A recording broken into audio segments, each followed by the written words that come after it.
Yeah, the beauty of our times. So, does anyone remember where we were? What issues lay ahead of the coterie? I was about to give a recap of the wrong action. So. We're about to go kidnap a kid and face swap him and kill him. You know, when you say it like that, it takes on a certain connotation. But that is very apropos in the grand scheme of things, both in maturity, years dead, and understanding of the world around them. There's no way to not see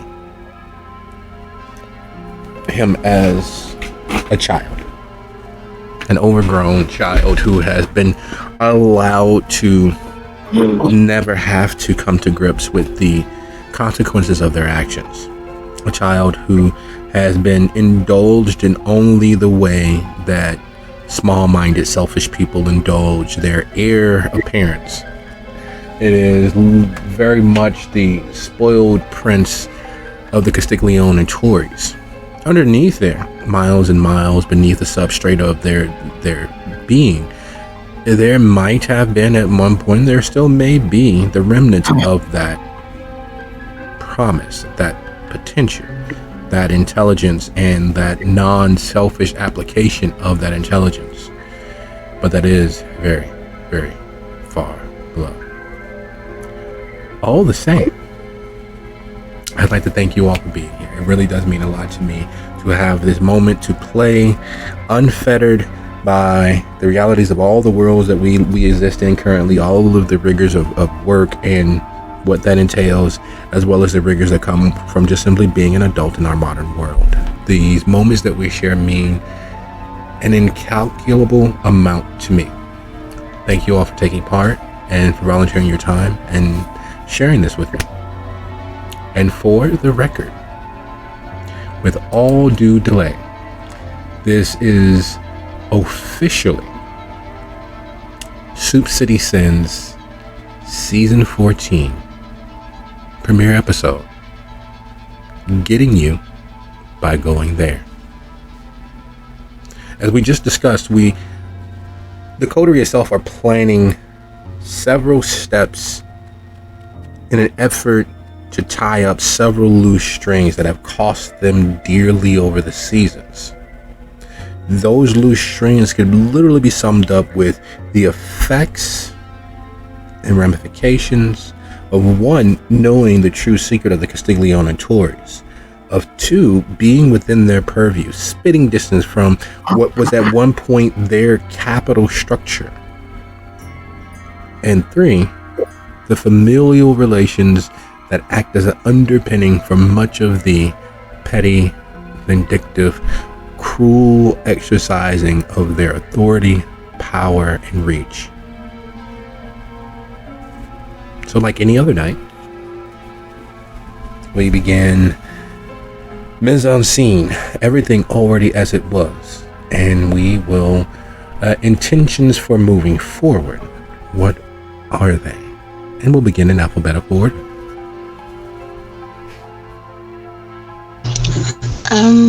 I think the thing that we had just ended with kind of was the fact that we could very well be blamed for what was going on with Alexa, and we need to figure out how best to return them to their body. But in the meantime, we're making specific plans as to how to lure Ignacio out and where to meet him. So Hesia's first thought was towards Lucio. I know you said you had a place that you would mean something to the both of you that would be good for this whole setup situation. How well traveled is this place? How easy would it be to set up like an ambush? Are we going to just coax him and get him to take a ride with us? What are we doing? During the day, it's probably heavily trafficked. There's a playground nearby. At night, out of character, I am not a Chicago local, so At I have night, to rest. at night from the rocks that serve as the bulk of the beach area, it is one of the better places to take a south-facing picture of the skyline. It's far enough away so that it seems just small enough to encapsulate in your frame for whatever camera you're using, and close enough where you can still see what color of the season is atop the John Hancock. It is as far north in Chicago as you can be and officially still be in Chicago, but the jogging paths and the play sets in the area are comfortable enough and large enough where many couples, especially young kid couples, sneak off to try their first forays into intimacy. It is a rarely traveled space that is kind of a brown bag for public indecency. As long as you're tasteful and tactful about it, there's very little you could not get away with at the right time at that particular park.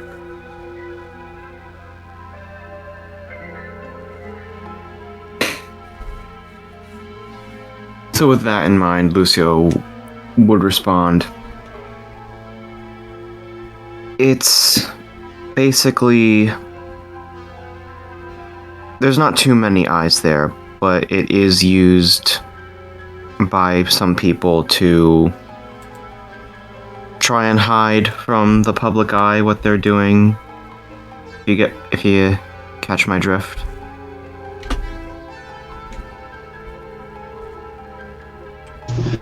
Which is basically what we're doing, trying to hide what we're doing from the public eye. So I guess we fit right in then. Exactly.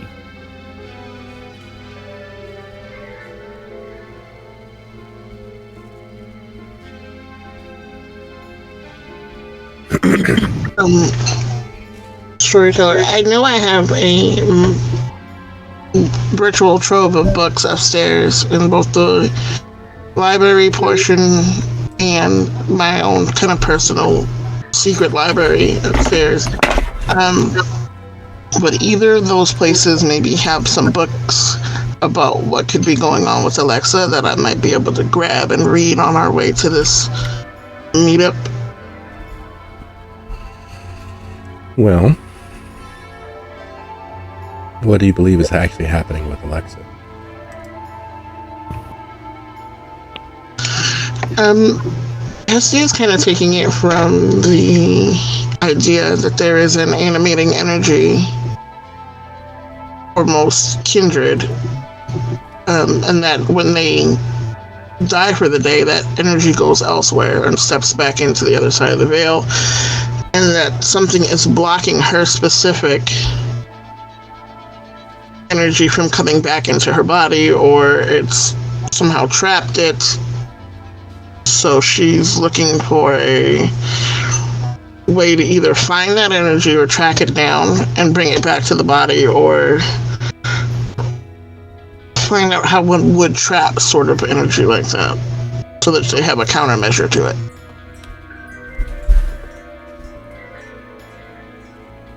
Okay.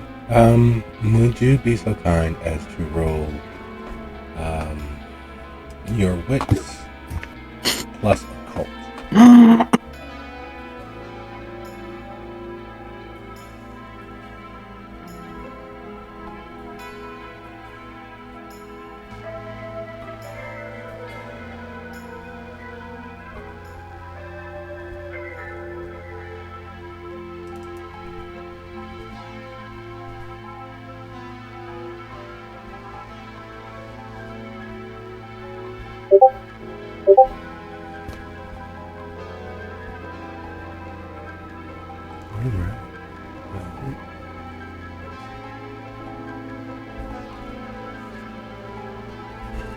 Everyone believes that kindred don't have a soul.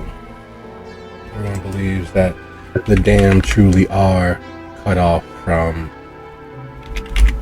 the natural ebb and flow of the unnatural world. Hestia has always believed that that may not in fact be the case. There is an animating force, a place where the soul of the kindred disappears to when it is not animating the corpse that is their body.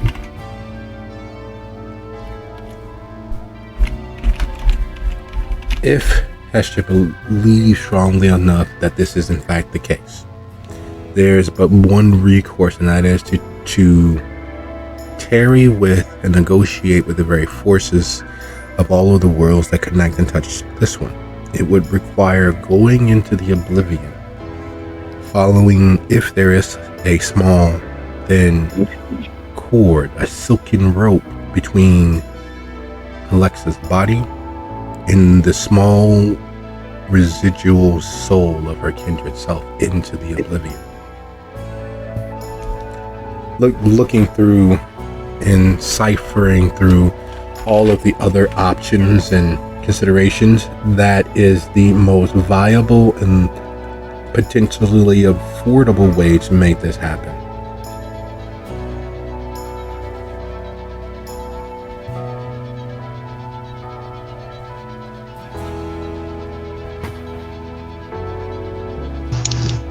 Okay. I mean, because she's had experience with being on the other side and seeing the residual energies of now dead vampires, or truly dead kindred, so that kind of backs that thought up further for her. And like I said, so she's going to look into maybe a way to get that to work, or get across the veil enough for her to find Alexa's spirit and bring it back. While just kind of as a way to have that on the back burner while they're doing this thing with Ignacio. Not to take away from it, but she can read and ride in the car at the same time. There's really not much to read on the matter. It's a matter of deciphering codes and what have you, and it would take your entirety of your focus. It's nice to skim, and that's literally what she would be doing. But in terms of actually being able to apply herself to it, the motion of the car, the tension of what you're actually heading into, and the fact that she would not be there with the body to test and poke and prod and test the security and boundings and what have you, doesn't leave it being a viable option unless, of course, it is what you are dedicatedly doing. Okay, no, she would focus on the Ignacio thing because that's a slightly more pressing matter.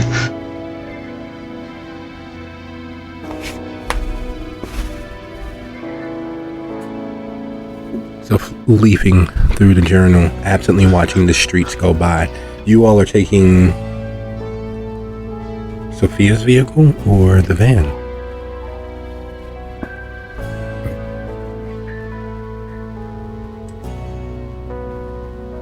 Sophia, do we have permission to use your car? Where are we going? Or you just want to use my car? I believe if my understanding is correct, we are going to Howard Beach for this. To kidnap Ignacio. So it is like group outing. Yes. Oh, that's fine.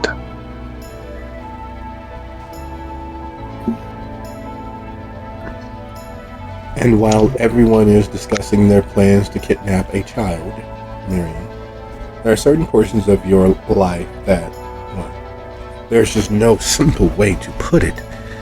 You just don't get jiggy with this shit. Since the moment that you've known them for all of their kindness, they have involved you and embroiled you in one dangerous moment after the other. And while, yes, the Painted Lady herself was involved in quite many dangerous things, she trucked with and associated amongst a myriad of dangerous individuals.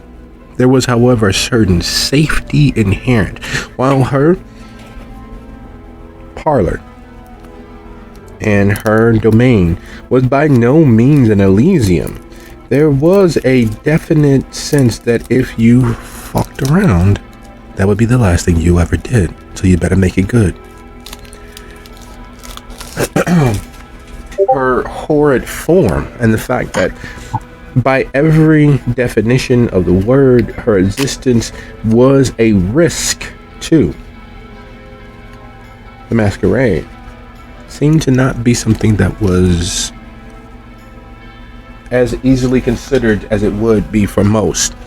She dabbled with known anarchs. She dabbled with known leaders of criminal enterprises. She accepted everyone on the merits of their own ability to behave themselves.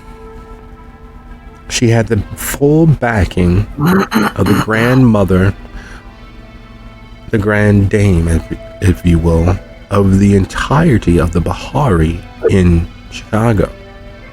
The cultivars, a small cult within the Bahari, while problematic, even respected Urzuli. And by extension, all of those loyal to her had some level of protection. In these last few weeks, that level of protection, that level of safety and surety has been pulled from you. You have been cut adrift.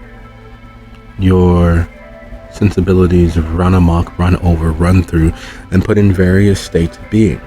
While you do have the protections that come from being an associate of the Hounds of Chicago, especially such a well-known group of hounds, the very real fact is you are with them as they have concocted a plot that will put them firmly and fully on the wrong side of a national criminal organization that has a reach both legal and illegal, including both legal and illegal kindred affairs. These are the sorts of people that ruin immortality. And you are preparing to kidnap their heir, their soon-to-be king, their prince of the realm. Where does that place you? Very awkward. She's supports the plan insofar as it will save a life, but she is still uncomfortable with the taking of a life. For all her flaws and all of her predilections, she's still very much a humanist.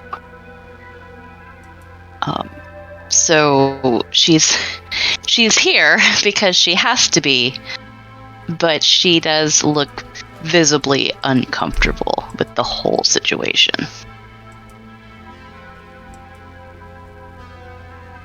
And the question remains, do you express, do you ask, do you attempt to offer counsel aside from what they proposed? It is something she would have to consider because this has been just such a whirlwind of the last few weeks that she has lost her bearings. She's like, what the hell is going on? I have no clue what we're doing. What is that thing in the sky? Why are you acting weird? It's all very new to her. She's used to this one little comfortable area that she's been in, safe and safely away from the worst of it. She just doesn't know.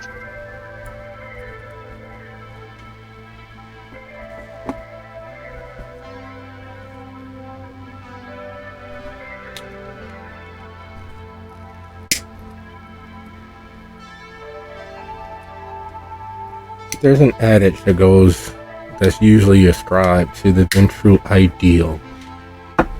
And it is very much that steel sharpens steel. Only through proper training and execution can you reach the point of being able to practice perfectly. Because many believe that practice makes perfect, while the ventral wholeheartedly ascribe to the idea of perfect practice makes perfect performance, but only if practiced perfectly. That's a lot of P's. And it's very much a dick measuring adage, an aphorism that is ascribed to them, and is usually appropriate. What little is not known to the general public is that same mythos, that same ideal of testing to destruction to see the validity of a thing is very much also a Hakata thing. Because while many assume that the Hakata are just a trademark change for the Giovanni, knowing what you are and what you've been raised, brought, created to do sets what this is very much on a path. Where does that place you, Sophia? Well, in regards to Ignacio, it was my idea, so I am fine with that. As far as the blowback that it's going to bring, we will have to wait and see what direction that goes to decide what direction we want to turn it.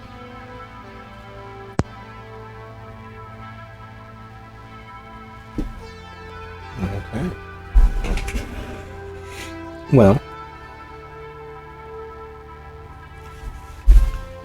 having decided that it is time to light the fires, kick the tires to get this show cracking, are there any other preparations for this particular action that the coterie as a whole are attempting to do? We should probably talk to Vivi about having her face changed.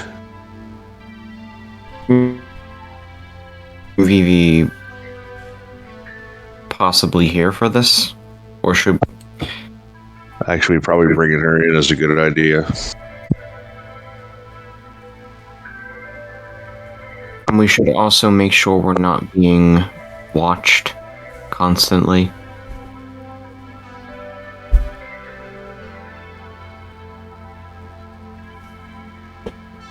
Ghost spies.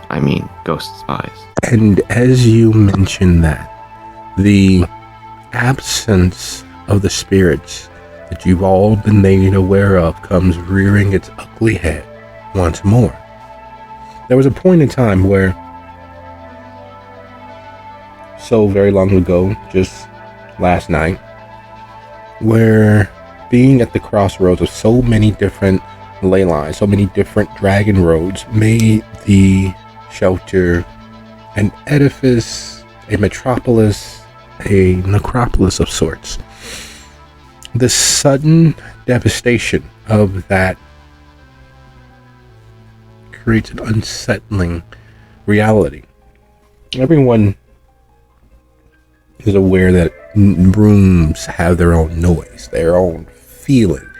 Those who are esoterically trained know that noise that exists in every room, that is wholly that particular room's noise, is due to the various energies wafting in and wafting out, the auras that people bring into it and to affect it, and that energy is different, is lessened. It's not the constant white noise of a roaring river in the distance. It is at best a trickle. It is nothing of its former self.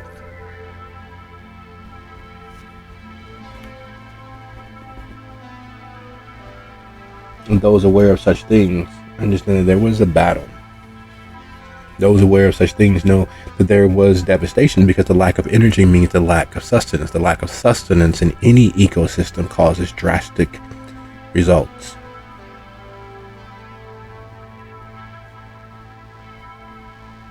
So, once more, is there anything else that the coterie would like to do in preparations for their actions?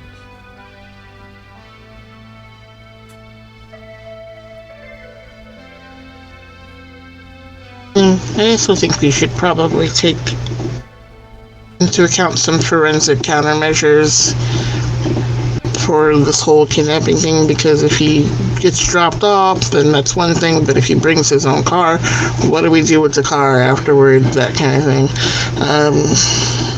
There's also the fact that we're leaving the shelter pretty much wide open like a bank vault, and I'm not exactly comfortable with that, but I don't know what else I can do with it. I mean, any attempt to lock it back down is going to take time, and we apparently don't have that.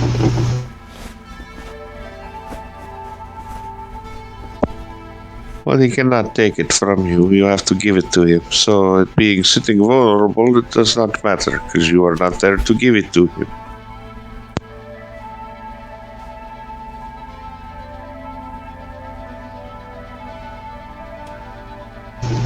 It's not just him that I'm worried about. I'm worried about the other things that might come in, like what Forcipulus was before it decided it wanted a body. Things like it that were never human in the first place. Now there's nothing keeping them out. They can There's just nothing. waltz through here. There is also nothing drawing them in while everything is siphoned off.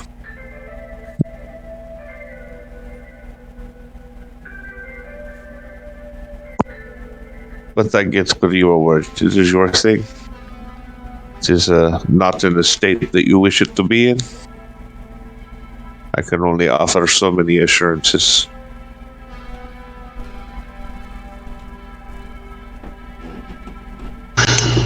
Yeah, that's basically where we're at with that, because it's not like I have time to really, again, shore up the defenses. So it's just a marking this. I know it's a thing, and I really hate the fact that it's a thing, but I can't do anything about it. So into the car we go. But like I said, forensic countermeasures important, yes. One thought that crossed my mind is that having multiple cars might be a good security measure. So, going from point A to point B in one car, and then going from point B to C in another car to throw off any would-be lookouts and informants.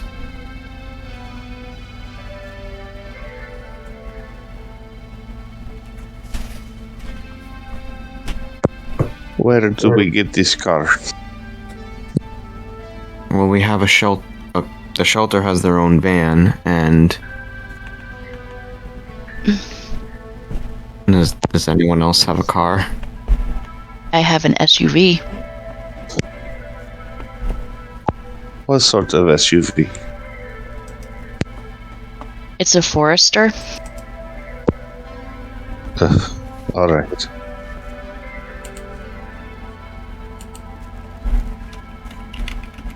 Well, that's better than my Toyota, so... I mean, if you're really desperate, I also have an RV that I plan on converting into a mobile studio at some point. But that's a little obvious. Sometimes obvious is good.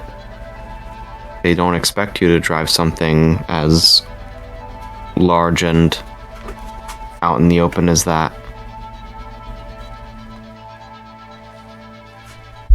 Hiding in plain sight, so to speak.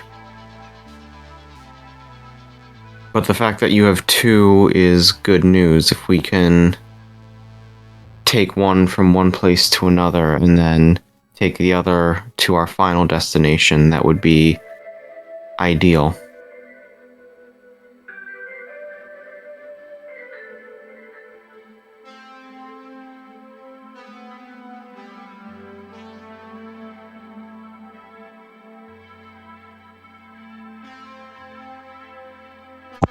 So which are we taking then?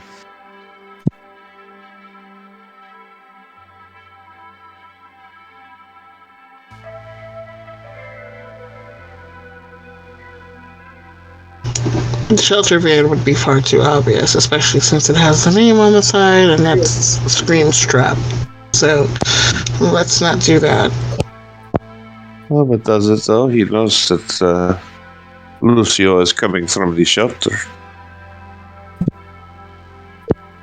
He is probably even aware what has happened to Arsenio, so it is not out of sorts so much that he is not being driven.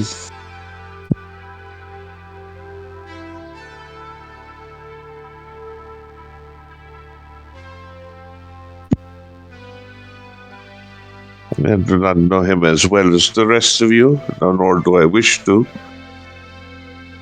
But it does not seem out of sorts to me.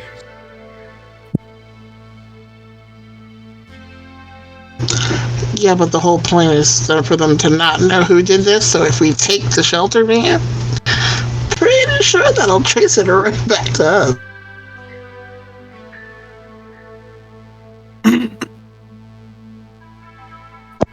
I am pretty sure it's going to come right back to us anyway, but let's make it sure a little harder for them. That is fine.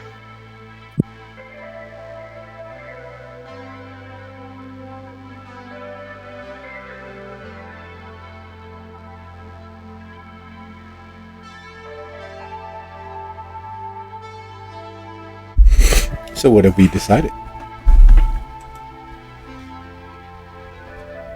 Alexa's vehicle is out front. The shelter van is right next door, in the parking structure. The tactically acquired town car / limousine that Sophia has acquired is in the parking structure. There are several vehicles, cars in the street, as well as, well, Miriam has access to her own vehicles. Which one, of course, is in the parking structure, because she did drive with her guest, her previous guest, that is no longer amongst the living. That would be the SUV.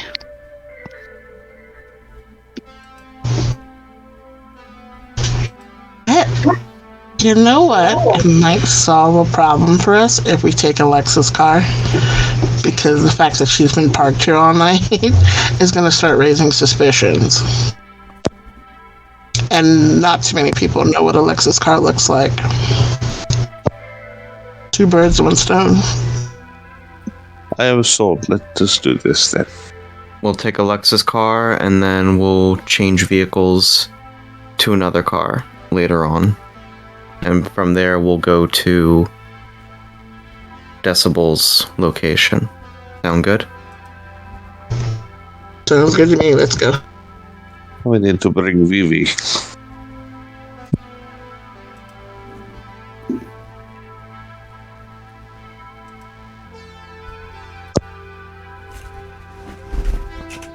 She can only be an asset in this acquisition, and we will need her at Decibel's anyway.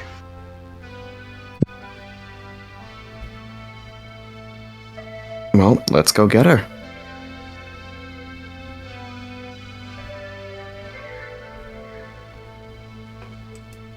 Who remembers where she was alighting? I remember somewhere at Loyola.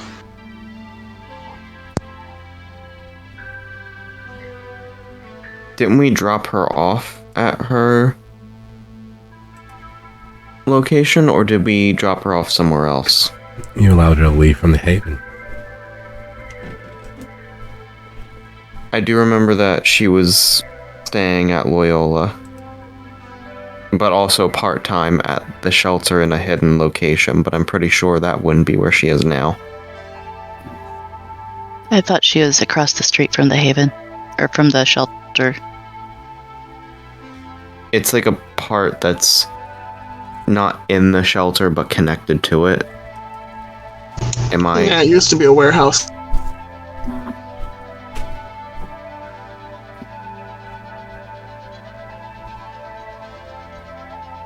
I mean, for the sake of completeness, we could just check there first, and then if she's not there, head over to Loyola.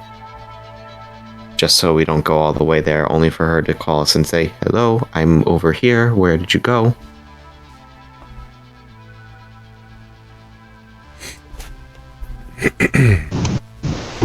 Bet. So you all take which vehicle to Loyola? And which vehicle are you setting somewhere along the way to switch to?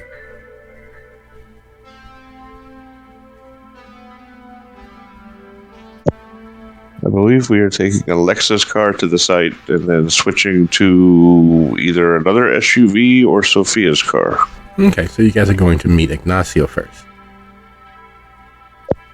No, we're going to get Vivi first.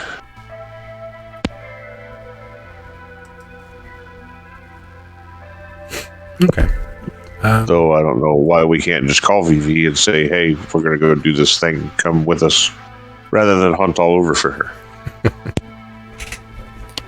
I suppose I can hand someone my phone in order to try and call her. But I would like to remind technology and the La Sombra do not mix.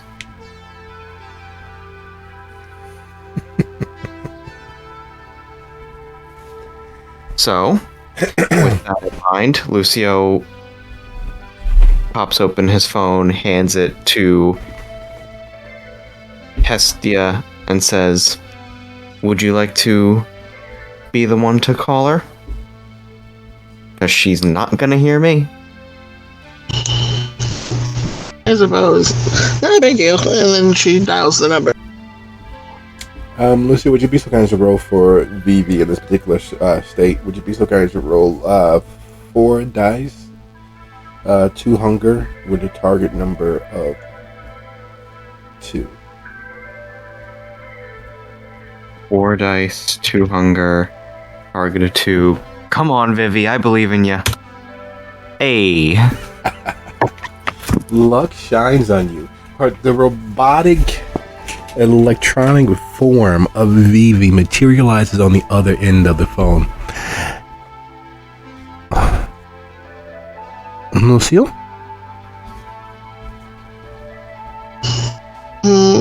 Sorry, it's me. He's standing right here, though. We're doing this tonight. If you want to meet up with us at the shelter before we leave, or somewhere along the way, we're going to make it do what it do, I guess. And then we're going to go head out to the south suburbs. So, let me know which thing you decide.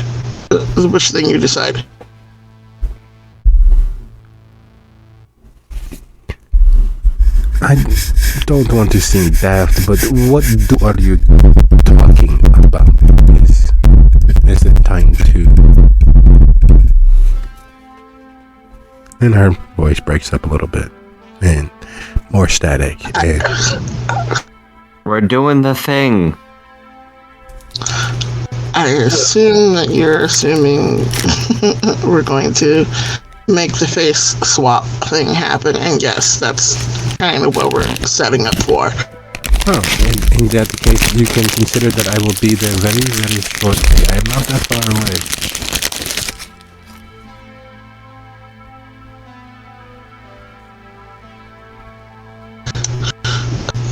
Okay, great. And then she hangs up the phone and hands it back to Lucio. Yeah, that sucks. I am so glad I'm not with Sombra.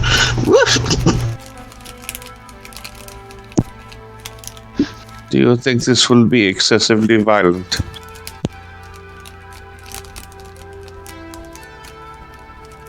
That depends on how many people he's bringing with him.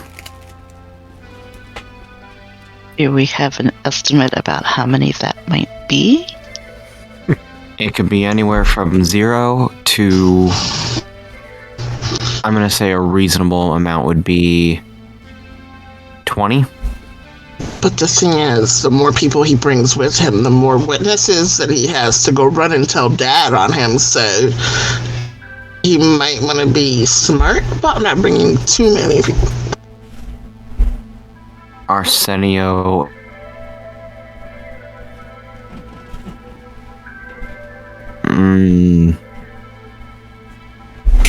I'd say he's more average intelligence. So, all things considered, he's almost surely not going to come alone. He's obviously not going to bring an army with him, but remember the last time we met him, he did have several vehicles full of men accompanying him.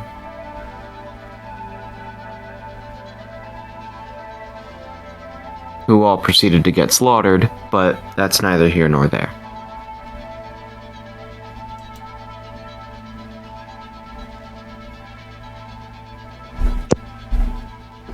Well, we certainly don't want to have to fight and kill 20 men.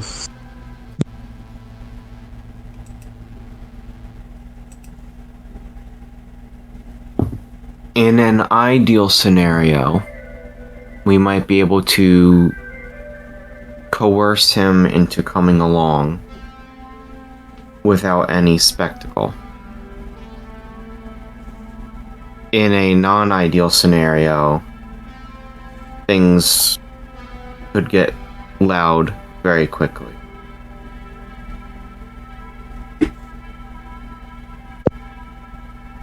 Well, it is what it is then.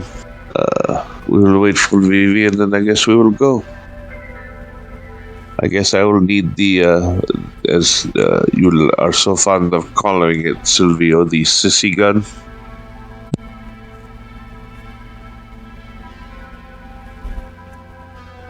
Sure thing.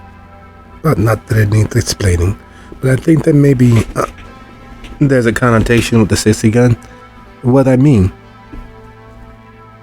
it's not very masculine, which is a good thing, but it can very much unman very masculine individuals. Well, I like to think of myself as also not very masculine, so that is fine.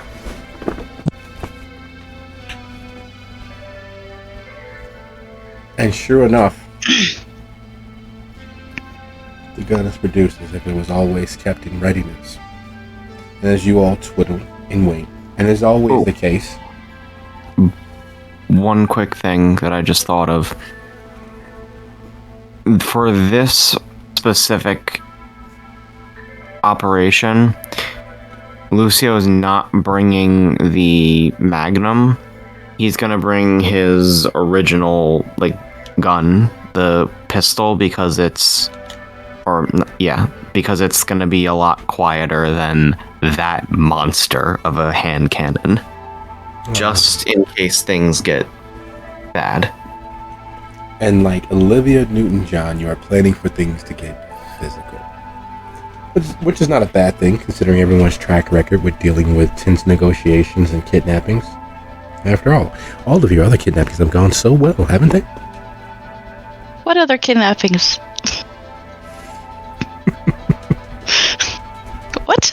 Oh, it's so sweet. She is first timer. Oh, honey, is this your first time? We'll be gentle. Y'all know I can't fight, right? No, I didn't. Yeah, not even a little bit. That's the best way to learn.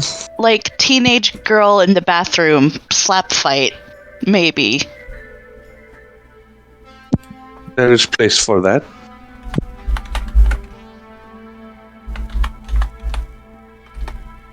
Oh, this is going to be bad. Calm down, you'll do great. What can you do? What are you good at, other than the tattoos? Because I do not see that being useful today. That's basically it. Yeah. I can do research. I can do surgery.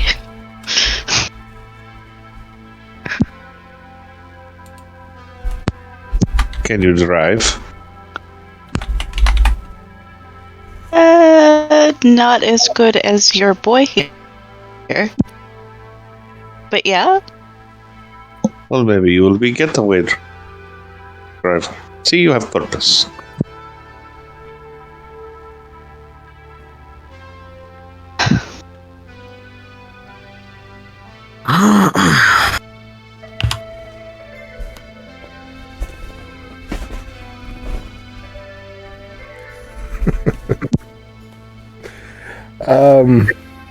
Moments later, Vivi arrives. And conflicted to say the least. She's hale, she's hardy, and even if she was at Loyola, there's no way she could have gotten here this quickly.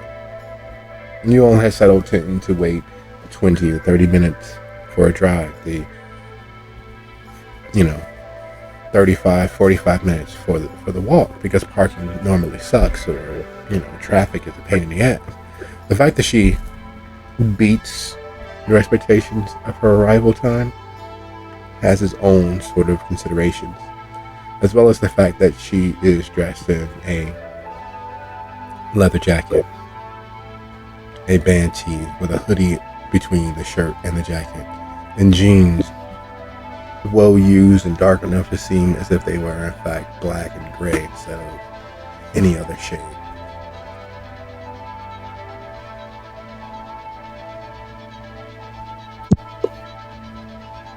You are sure you are ready?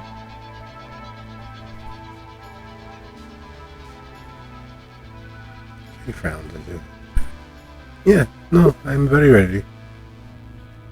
Okay, because this is point of no return here. To just give you last chance to back out. It's a big thing we asked to change your face.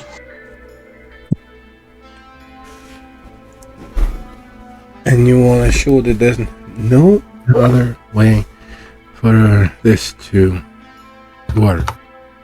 After all, if they believe that I'm dead, why would they continue looking for my particular face? This is true. It is solution to your problem. And to our problems. And why is it so cold in here all of a sudden?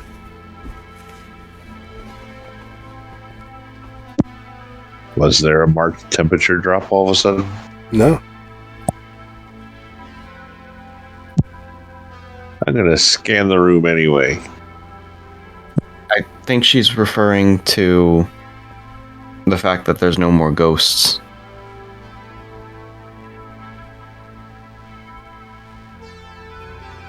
There are no more ghosts in the spooky place you all call home. I don't believe that. Did we ever fill you in on the whole ley lines thing? No, there's a lot you didn't fool me in there. Perhaps you could tell her why we drive, yes? Sure. Story time.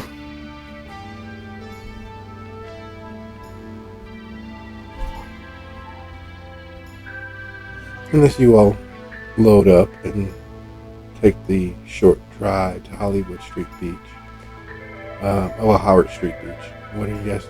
Is there any other conversations that you all would like to have? Well, in addition to explaining the situation as succinctly as possible for Vivi, he does want to ask, once this is over, what do you plan to do?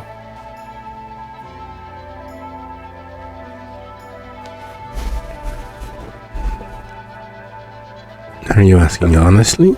Or because you have another idea that you would like me to execute? I'm asking honestly.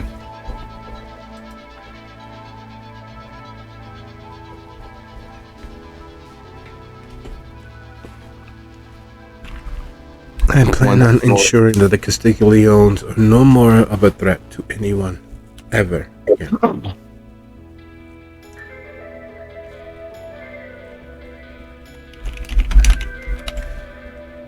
I thought that... I guess I wasn't clear. That is my...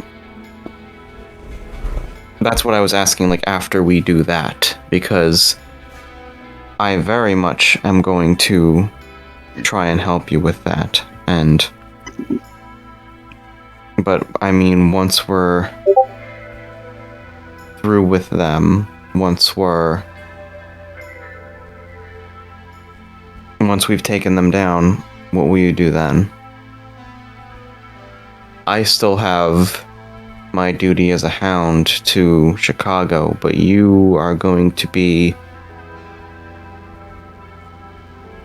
as free as can possibly be. You will quite literally have a new face, a new life, a brand new identity, and nothing to tie you to this city or us. What do you want to do with it? I have never thought that far ahead. I do have friends here now. There is a lot of things that I may need to attend to, especially as far as my family is concerned.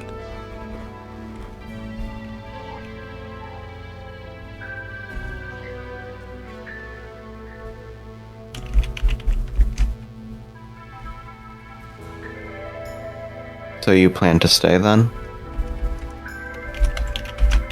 As long as I can.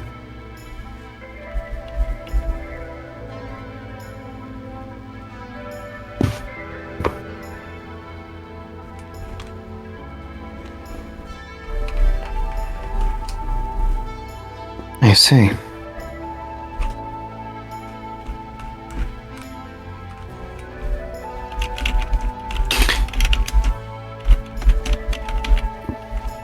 I don't know what lies in store for us during or after all of this. I want to be a proper sire and not leave you completely in the dark, but that does carry risks the more involved I am.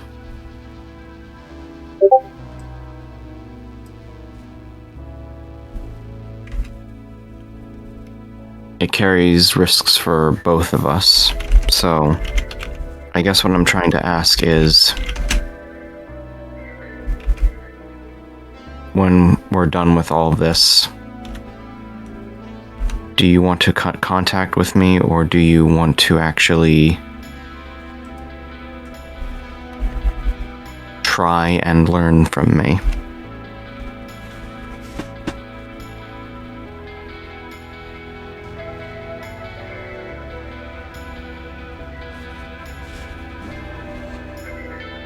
I would love to learn as much as possible.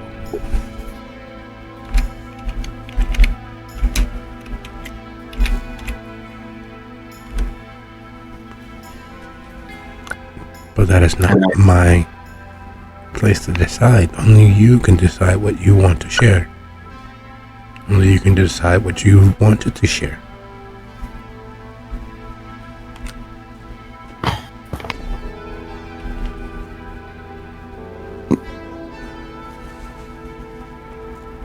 Well, like I said, I can try and teach you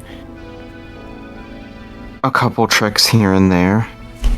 Things that our blood allows us to do. I am by no means a master. I'm no elder, but I can at least teach you the basics.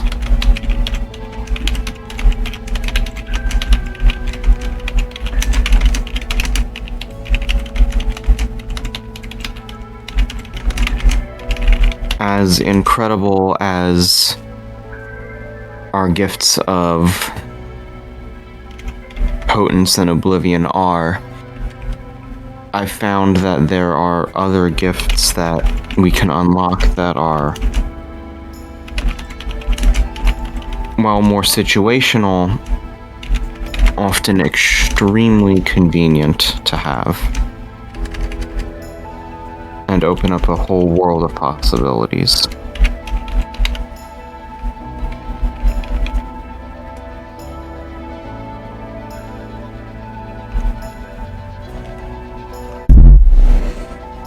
And just like that, as you draw to a close, you all are easing into the parking lot of the Howard Street Beach.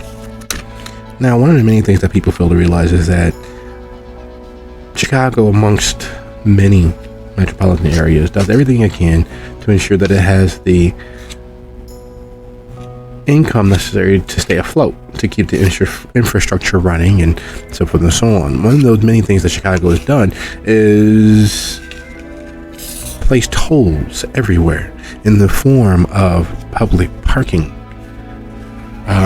They sold the contract, and it will be coming to an end fairly shortly, but one of the places that it racks up and brings in buku bucks doing almost nothing, because if you fail to pay, then you get a boot or ticket or what have you, and those stack up. They double and triple, and then you have court costs, and then you have, it's a money making scheme that starts with a very small idea that vehicles have to pay to park on nearly every major and minor thoroughfare, as well as every public space, the beach being one of them. And as you get out, you see the meter maid driving away in his little golf cart-esque police car. If it was just the meter maid coming around every couple of hours, it'd be one thing. But parking enforcement is also done by the Chicago Police Department.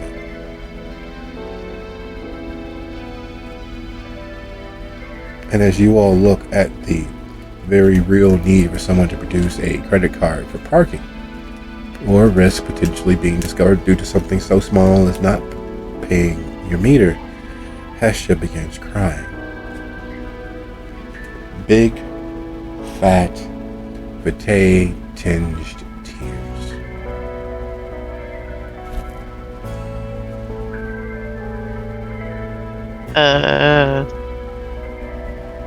Was that a part of the plan?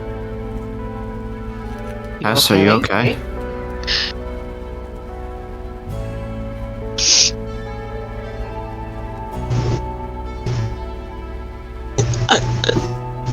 I did this. I messed up. The ley lines are my fault. Shit. What do you mean? Thing that happened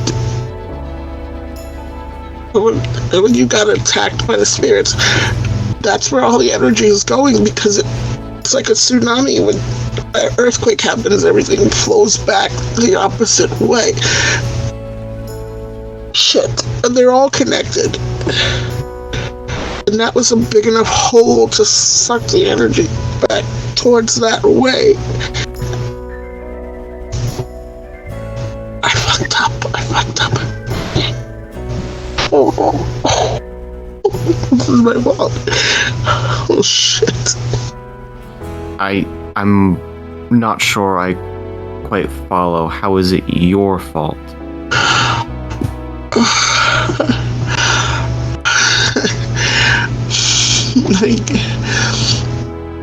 I gave in to my beast last night. That whole creepy feeling that churches give me was crawling along my skin last night, and I knew how to end it. I suddenly knew how to make it stop. And I killed her before she could even realize I was there. She was hitting the ground, and it felt good for the energy to blow back. Oh God.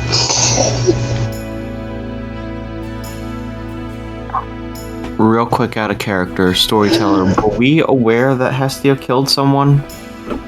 Because at Vu and Felix's, how quickly she moved, there's a chance that you all only noticed or heard the body falling. But yes.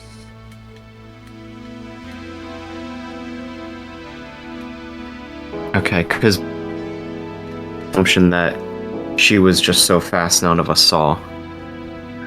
I wasn't sure if we were aware that she did this. Yeah, no. Perfect crime.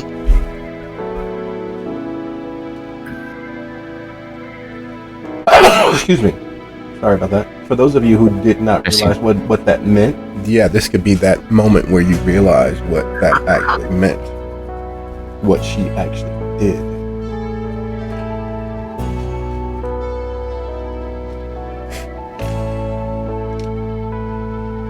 Wait. What do you mean? Were you hungry and you just accidentally... Or did you...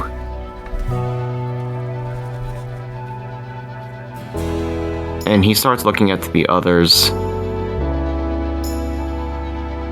trying to, like, piece together what exactly she meant. No. To unconsecrate holy ground, sacrifice must be made, or an act of pure evil, or something to break the consecration of the ground, and killing an innocent was the quickest way to get rid of that fucking skin-peeling feeling that I was having. And I don't know, it felt like I couldn't stop myself. And I saw her, and before I realized I was moving, and then I was back at your guys' side, and blood.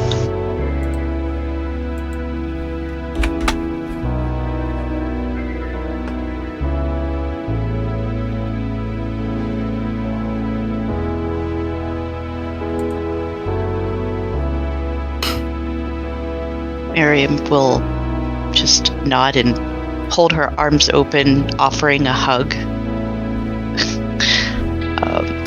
This is something we can figure out later. Right now, we need to keep it together.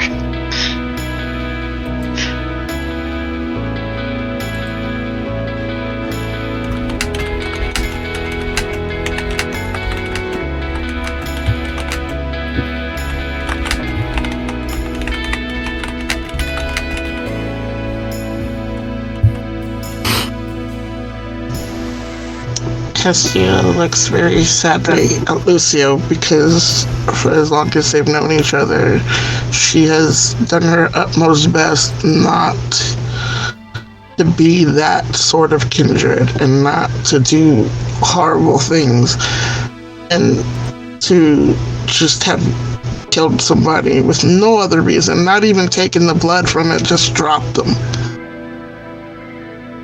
And then not even mentioned anything afterwards. There's something wrong, but she doesn't quite know how to qualify that or say that, so she's just kind of looking at him like, I'm sorry, please don't be mad at me, kind of like the toddler that's done wrong.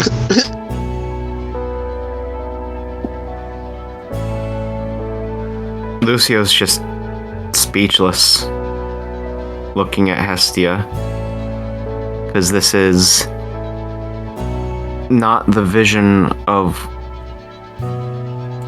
This is not what he envisioned her to be like. It's... In Lucio's mind, Hestia was always someone who was always very much in control, and he's just stunned at what's happened. He doesn't know what to say.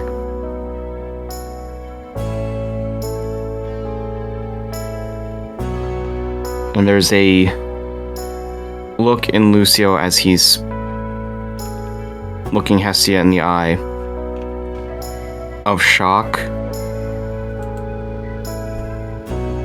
but also a tinge of disappointment.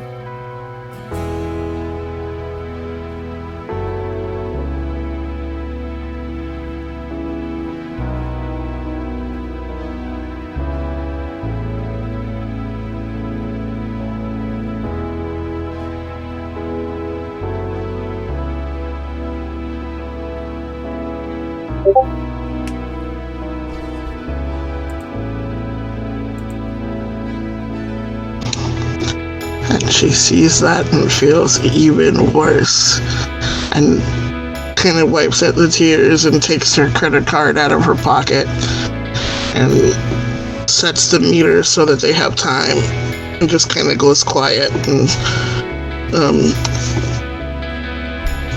falls to the back of the pack.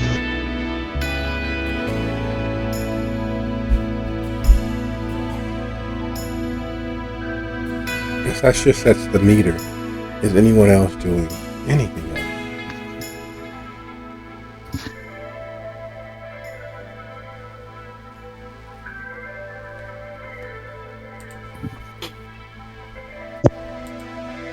I'm good, I think. When Hestia leaves the car, Lucio kind of sits back silently in his seat. And after a little bit, he looks at Vivi briefly, kind of to see what she's reacting, or like what her reaction is.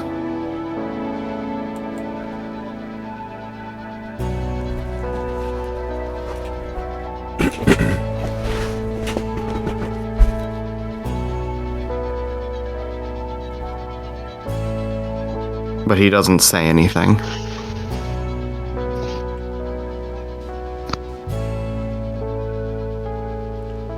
It's the funny thing about Chicago.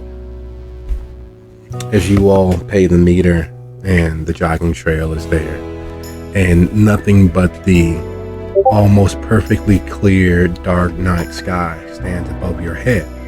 As off in the distance, twinkling like faraway stars, you can see the downtown skyline, the Hancock's colors of the season, right across the top. And instead of it being its usual either vanilla white or red and green for Christmas, it is literally just the green for St. Patty's Day, for which will change to pastel colors for Easter. But in the moment as you all are standing there, there's no other place that is as calm, with the sound of the great inland ocean that is Lake Michigan lapping across the beach, which is not like any other beach anywhere else in the world. It's the same silicate that makes up sand. However, Chicago has built its lakefront. This has all been imported from elsewhere. At the far eight edges of the sand, to the south of where you guys are standing, are breakstones. They are literally hundreds of thousands of stones compiled, reaching down to the bottom of the lake to form and support that area of the beach and the land that leading back from it. It is all, in fact, man created, man designed. The architects of the city having put their all into ensuring that Chicago's lakefront was something that could be enjoyed by all. Here at Howard, south of where you are, past the rocks, are private lakefront views. To your north, the lakefront stretches all the way down into Evanston and places all the way further north. But here, at one of the farthest north portions, there is a certain quietude. 150 feet slightly northwest of where you're standing, behind where you are parking, there is a play lot behind a community center that is part of the Chicago Park District. That area, even though it's mildly visible from where you're standing and the gloaming, has poor lighting. It is easily forgotten in the varied view around you. And as quiet as it is, as cool as it always is on the lakefront, the parking lot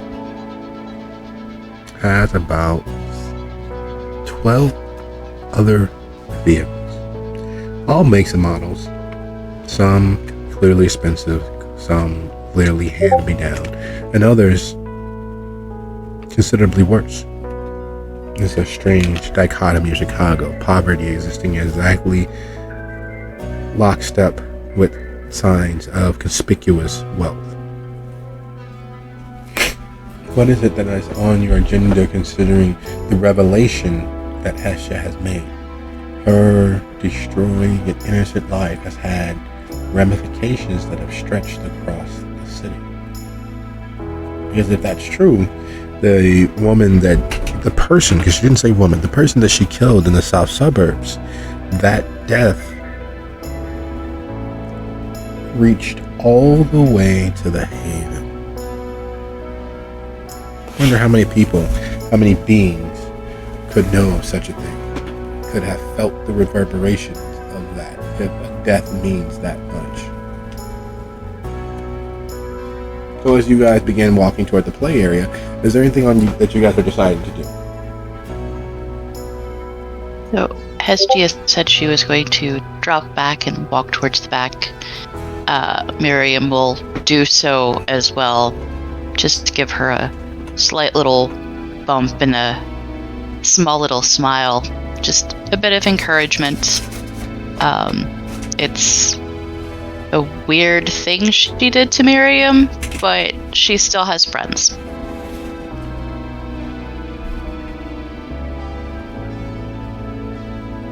I mean, after all, they did kill someone together the other night, so it's fine. They did. We bonded.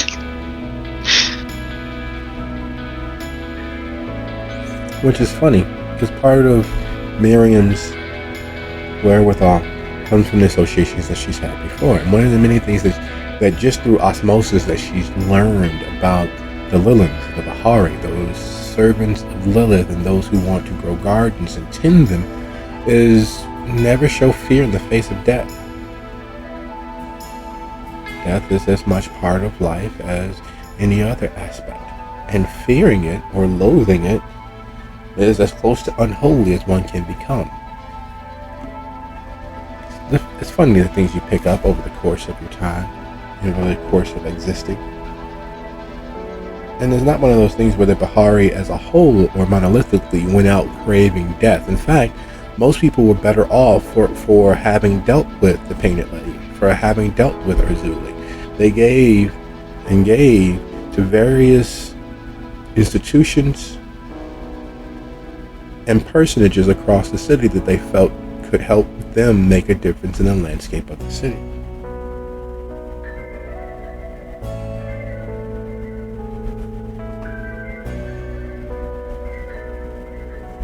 And while it's often to hear that mistakes happen, they embraced those mistakes. They absorbed those things and chalked them up to the cost of business of existing.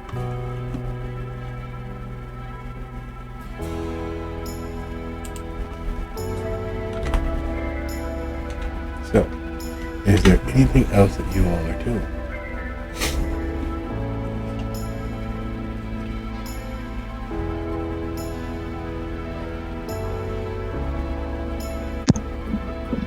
It seems we are going to have to be prepared to improvise, yes?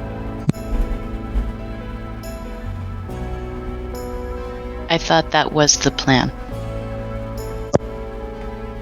Well, I just wanted to bolster our experience.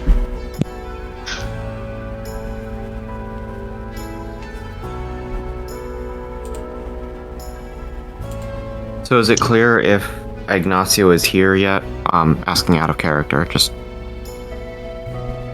There's someone back there smoking. The telltale puff. The lounging just out of easy view in the shadows. There's definitely someone there. Would you be so kind as to roll your wits plus awareness?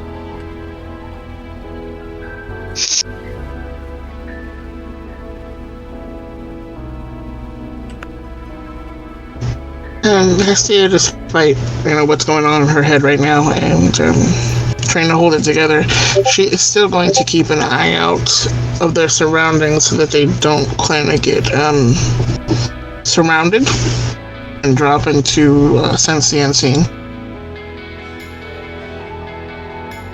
Okay. Would you be so kind as to go ahead and roll your wits plus auspice? Anyone else? Doing anything else? Pretty much the same, I guess, just looking around, because this is, again, a weird experience for her.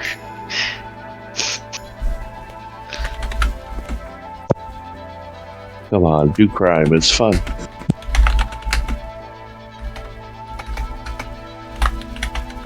It's not really her wheelhouse.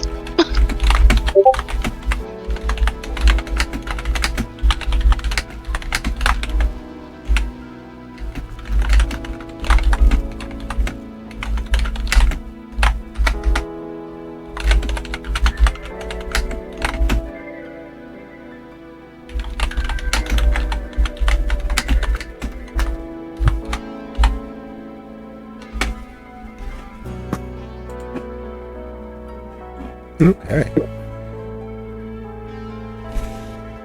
Piercing the veil between this world and the next is not a thing that most people will ever become accustomed to. In fact, most would run in fear as the color fades from Hesha's eyes. But you guys have gotten so accustomed to the weird, the unexplained, the far-reaching aspects of the world that her eyes looking as if they died and been covered in cataracts is, another day.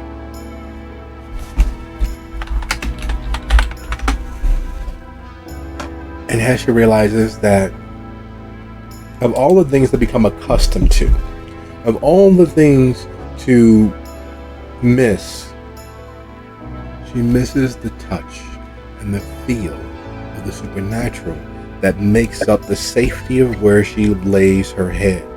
Opening her eyes to the veil and piercing through it, piercing through the shroud, seeing the world around her as there is a child drowning over and over about 40 feet out into the lake, as there's a soldier dressed in World War I livery, the olive drab brown, the snazzy pseudo beret, as he kneels on the sand, and there's a puff and bloom of smoke behind him, signifying that he has decided to end things. There's women sitting, waiting on the bench, and you watch as her youthful visage fades into an aged crone, and she withers away.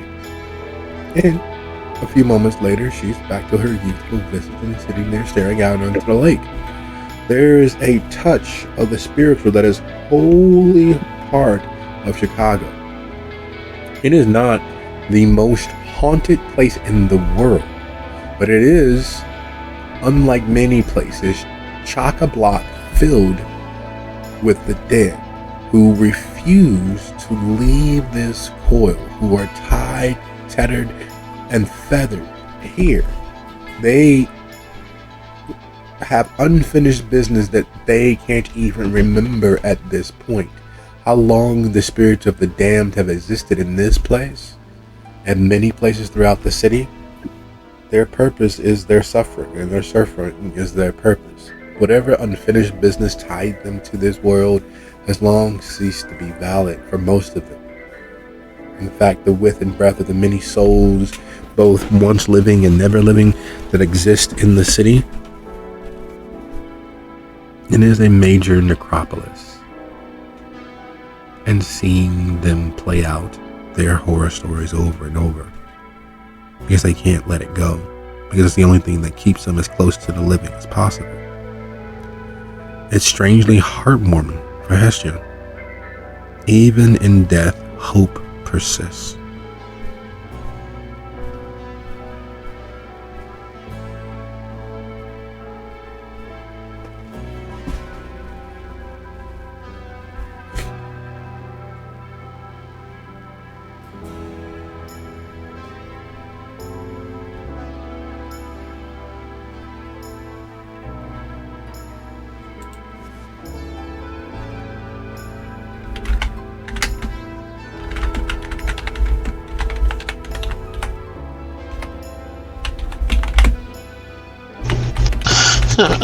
She smiles just a little bit kind of weakly, but then still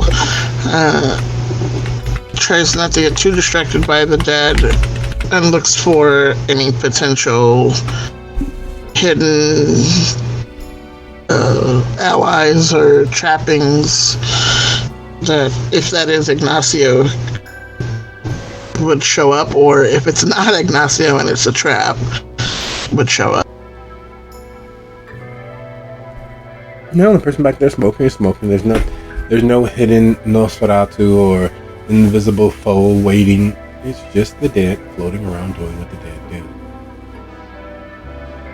Quite a few for such a public area and venue, but Chicago's that sort of place. They abound. They are not quite everywhere, but they're usually quite easily found most places.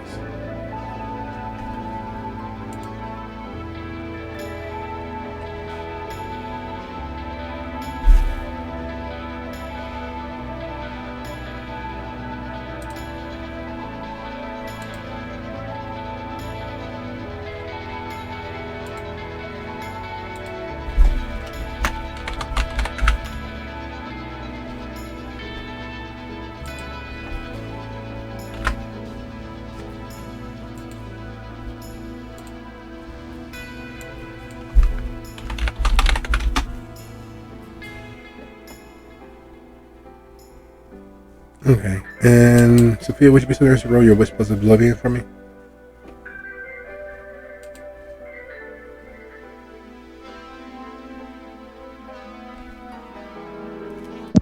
Certainly.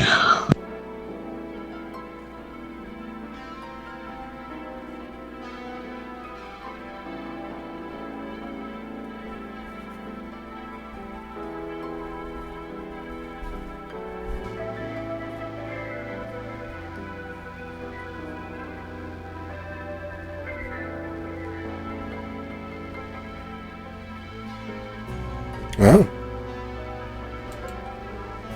Well, not bad. That's a huge roll. With such a roll.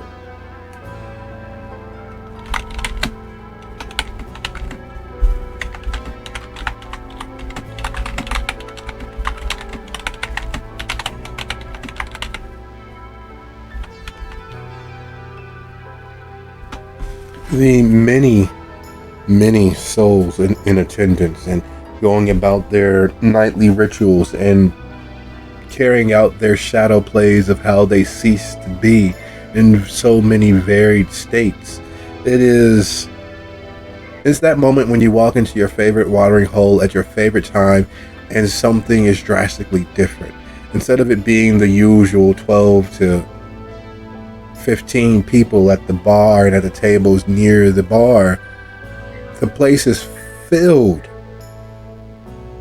And instead of it being the average age range of mid to early old age, it is bright young happy faces wearing tinsel necklaces, dressed in Hawaiian shirts, some with eye patches and some carrying plastic little cutlasses. It is something's not right here. There is a disturbance in the force. And instead of the 10 to 15, there's easily 30 to 50 people, all of the wrong age range, all dressed inappropriately, all sporting some strange fake pirate accent. And you know that something is different at your favorite watering hole. That's what flits and floats through Sophia's understanding of the situation.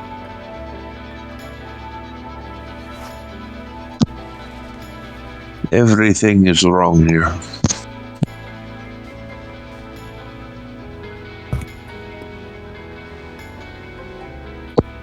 It looks like a normal beach to me.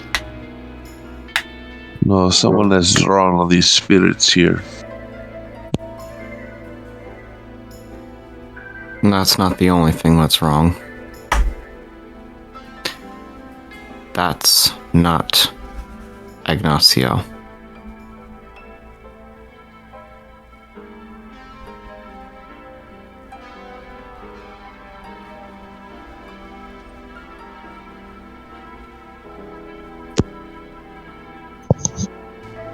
So, aboard, or do you want to see how this goes? If it's not him, then who is it? Hugo.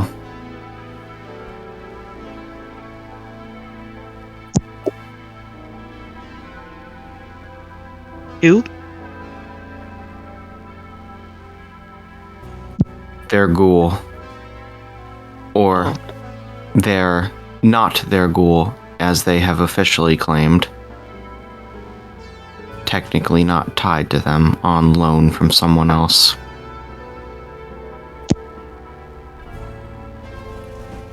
Do I know who Hugo is?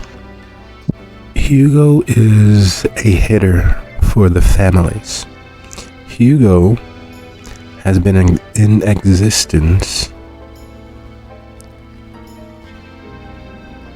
longer than Silvio.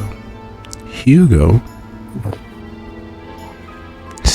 as far as the family information is concerned, is connected with the Paters in some semblance. A living proxy of sorts. And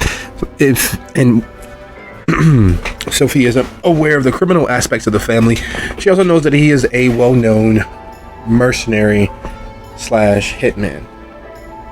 He is the Rembrandt of making enemies disappear, and a very well paid do-boy who has had more years alive, living, and breathing than many kindred.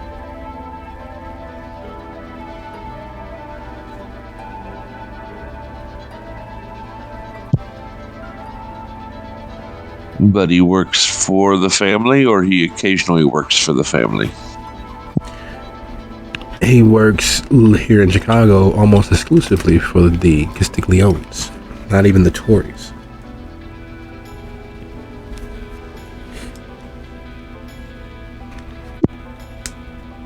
So I'm trying to find that gray area.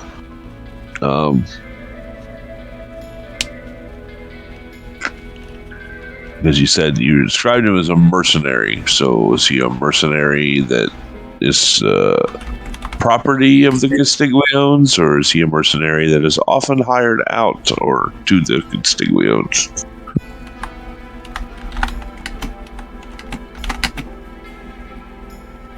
Basically, is he independent enough that if I knock him off the board, that they're not going to be able to address the grievance higher up the chain?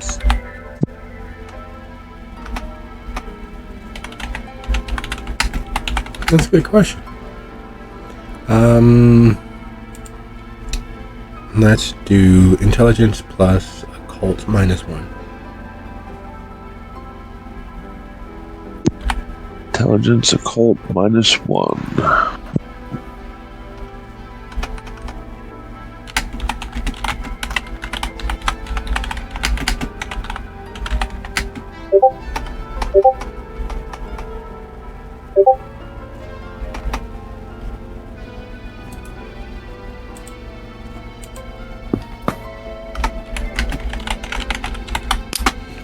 All right.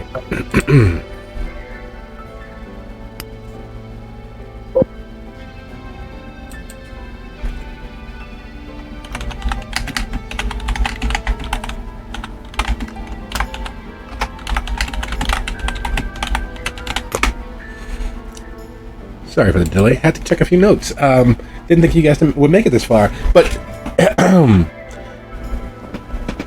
from Sophia's ties to the family and her standing within the family, she knows that Hugo is mercenary enough to have some respect, far more respect than the average ghoul, but seems to be directly tied. So there is a lot of gray area there, though his leanings are clear.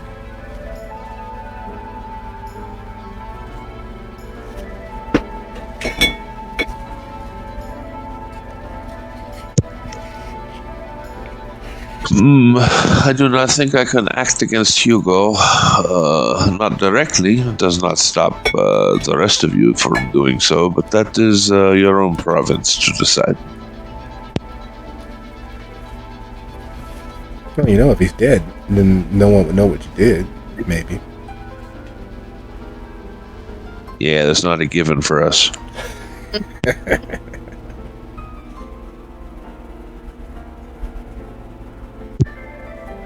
What concerns me more than the killer there is why all the spirits are here. Clearly there's someone has drawn them here, which means my best guess would be that Mama Cass is not far as well. There's people in the cars as well.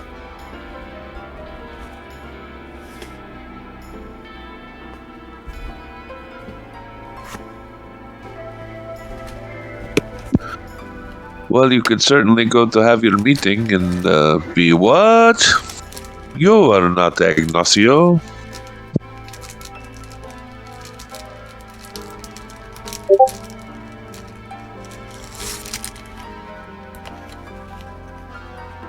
I mean, that's assuming he doesn't stab first, ask questions later.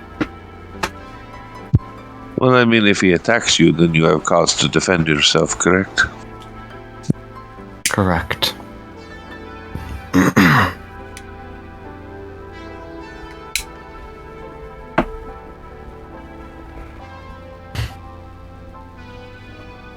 Lucio's gonna take one look at Vivi. Well, it's clear the plan hasn't gone accordingly.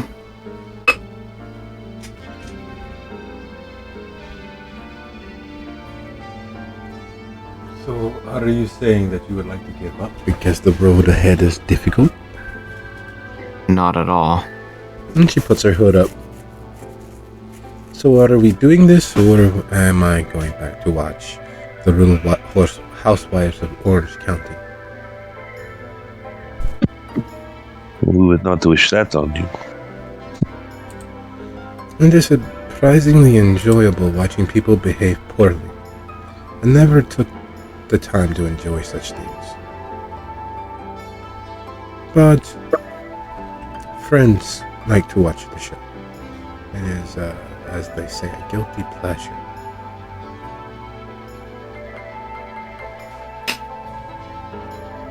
Well, if you like watching people screw things up, then keep your eyes on me. And Lucio is going to get out of the car and start heading towards Hugo. Oh, we're doing this. We're doing it. It's happening. Alright, stay calm. Stay calm. That's what we trained for. Okay.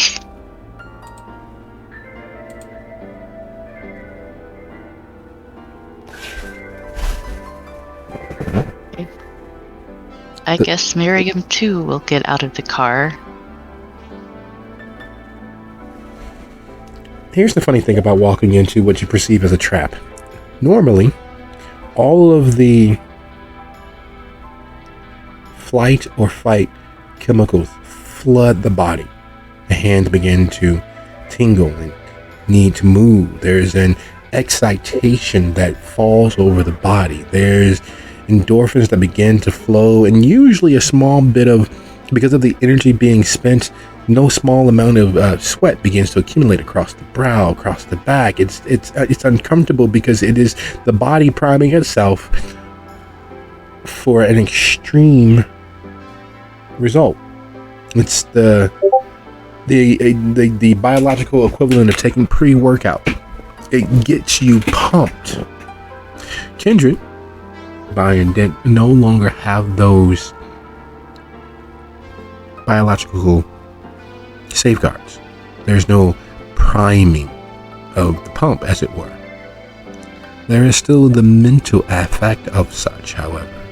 Walking past the car, seeing, two women who could be anywhere from late teens to early adulthood. Seeing a couple of more guys who are clearly watching people walk past their car. Maybe they were in the middle of some criminal activity or illicit activity. You're not sure, but as you all move through the parking lot, heading directly towards the playground, there is the mental feeling of all eyes, living and otherwise, on you.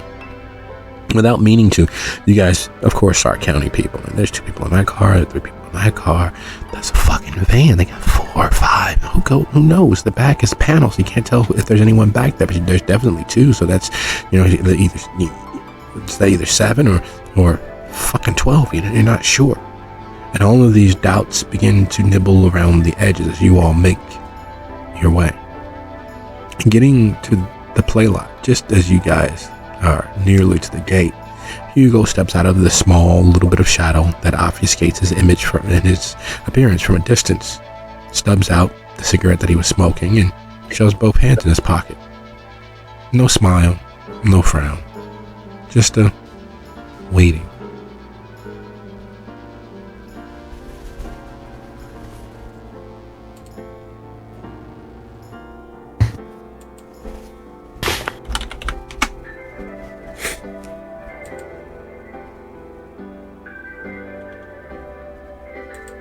Lucio's going to walk up to roughly about 5 feet away from him.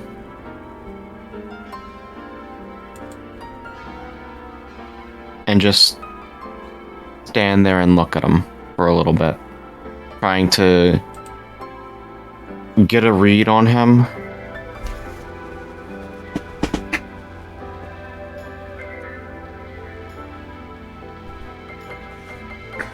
trying to determine if he's got guns in those pockets. Would you be so kind as to roll your wits plus firearms?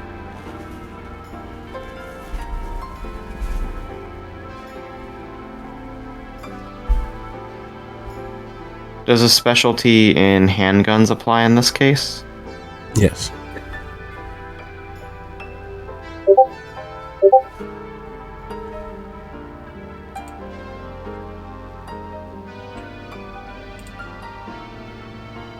The curse of large dice pools strikes again.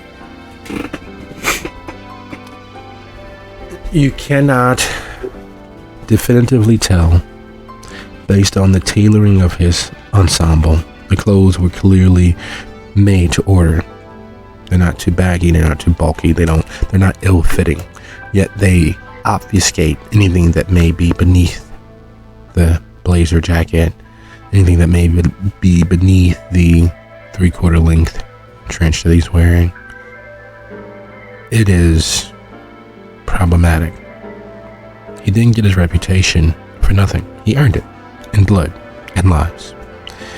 And all of your years of running to avoid him, you know that he's a dangerous individual.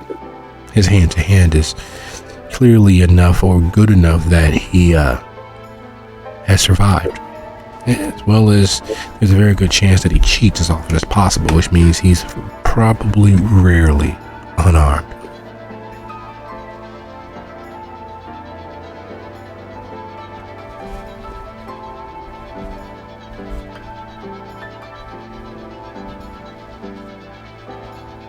He looks you up and down and then looks towards Hestia and then to Miriam. He cuts his eyes to Sophia and Silvio, but then settles back on Hestia and Miriam. No need to be shy. I thought we had a conversation that you'd want to see me. And you knew.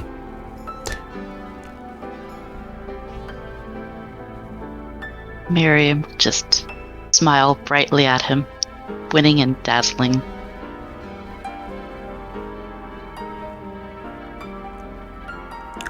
So, Mama Cass was right.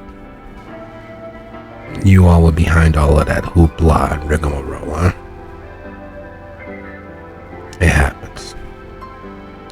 So what were you hoping to find?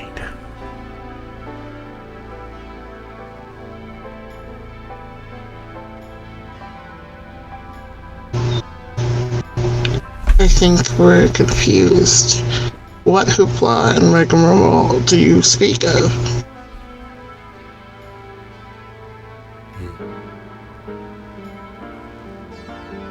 Okay. Maybe you're not as dangerous as she thought. Maybe you're not behind all of the this and that and the other. Still doesn't answer the question.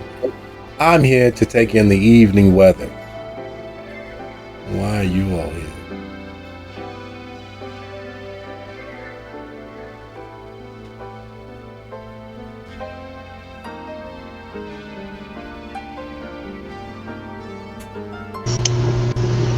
Family reunion. We were hoping to mend fences and make friends.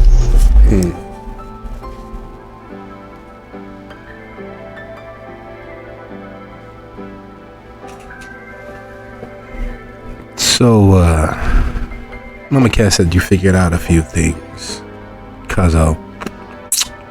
So, that being the case, you get a one-time offer. It's simple. One-time offer. And he looks at Sophia. What side of the line you on? You specifically Castiglione or other in this? I stand with the kata. Yeah, Mama Cass thought you might say something stupid like that. Good for you. She expected as much. Look, here's the thing. The Don is busy. He's got his fingers in so many different pies that the purported outcome is going to be a short-term failure. That's going to cost us a lot. And while the family as a whole can take that hit, certain members of the family have gotten the okay to make a play. So here's the deal. If you all, each of you, swear a pact and take the agreement by offering a bond, you got the okay to do certain things, and you'll be supported as best as can be arranged. I don't know, I said there was a lot of bad blood and you all would be coming here to do something stupid, but Mama Cass is okay with certain things. So are you in? Oh yeah.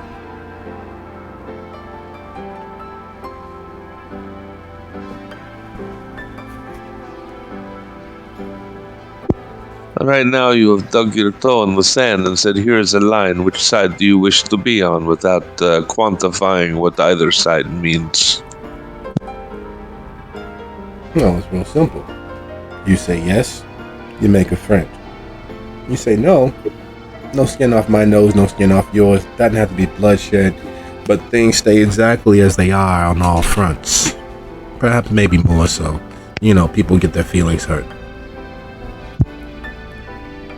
Perhaps it's all the college in me, but I prefer to read what I am signing before I sign it. It's a boon. A favor for a favor. Lucio here gets certain informations. You all have a friend. And, well, nobody's gotta bleed today. I'm partial. You see this shirt? It was made for me by the tailor down in New Orleans. He's a well-to-do guy. This is one of the guys you go to for the last suit that you'll ever wear. So the guys, his waiting list is about 40 years usually, give or take one favor here or the other to jump the line. So he doesn't only outfit the family, but old Marcel down there in New Orleans, well, eventually he alright. So I prefer not to get blood on this particular ensemble. I will, of course, that's the job. I mean, I gotta enjoy it. And you all know, but even if we were the best of friends, I put two in the back of your head, go have a sandwich. If it makes me no never mind, as the saying goes, I would just rather not get blood on the suit.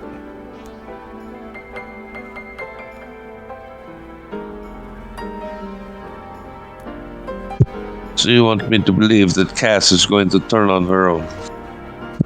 Hey, that's a bit of a strong language. She wouldn't be turning on her own. She'd be making the best decision that she thought possible in the current situation.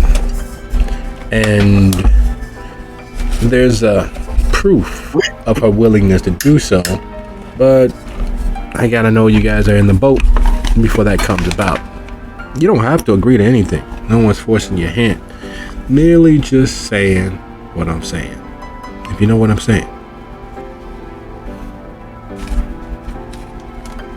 No, I don't know what you're saying. Subterfuge is not really my thing. I like straight talk. Well, you got a real Einstein here. That's real nice. So here's the thing. You being new, you get a small pass. But it's just a small one.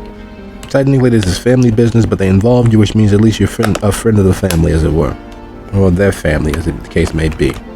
This one, and he points to Sophia and Silvio as a singular, this one. They have the ins and outs of what a family does, more so than most in their particular position. They've earned their freedom and their ability to act and operate. Their ability to act and operate aligns with this one, and he points to Lucio. who has been a thorn in the Castiglione side for quite a number of years. The bastard prince, as a lot of the other guys call him, behind it, everybody's back when Mama Cass isn't paying attention. This one, he points to Hestia, she got something that everybody wants. There's certain rules and regulations to this game that we're playing. And so, it's not peace that's being offered. It's friendship. It's a mitigation of certain things. It's a, you do this, we'll do that. And on the surface, as far as anyone else can tell, everybody's still at war. Still picking and poking at each other. But you might just get some of what you want if it helps them get what they want. And vice versa.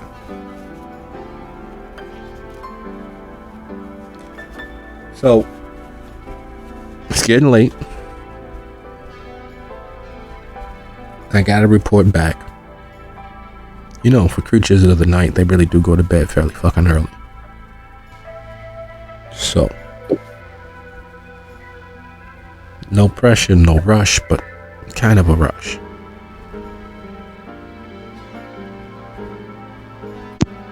I want to speak to her.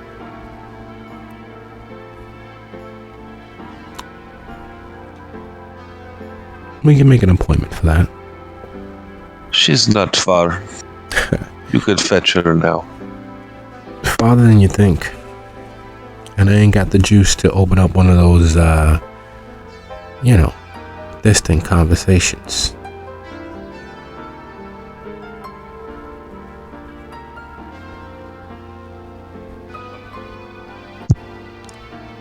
And like a light bulb dawning, he frowns. And he looks around him left and right. And while there's no one there, he chuckles. Wait a minute. You think all the eyes over here right now is because of Mama Cass? No. That's my doing. If anything happens where I can't make it back, they will.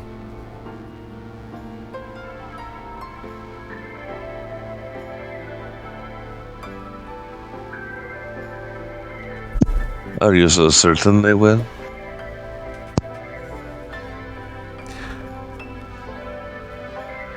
Without a doubt. You think I'd be dumb enough to bring their fetters here? I don't need their fetters. I need them safe and under my control. Oh, you haven't gotten to that level of training yet.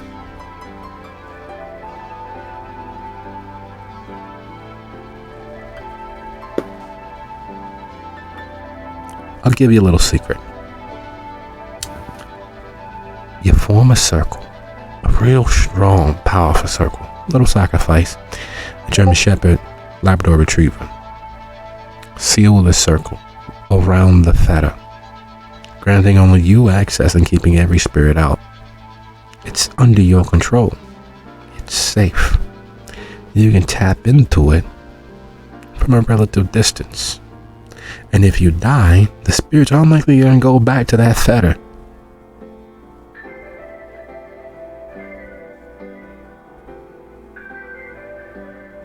Well, they didn't teach you nothing over there in that side of the family, huh? Yes, clearly that's it.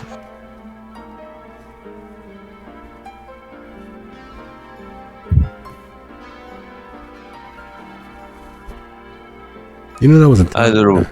Go on, you saying? No, go right ahead. I was just gonna say, there was a time where the family fought in the street. Everybody took sides. Everybody fought against each other. This thing now, nice and peaceful. There's a certain respect, but there's still, for those of us who remember, steps and precautions that you gotta take. Because people are only as good as their word. Some people ain't worth the air they try not to breathe.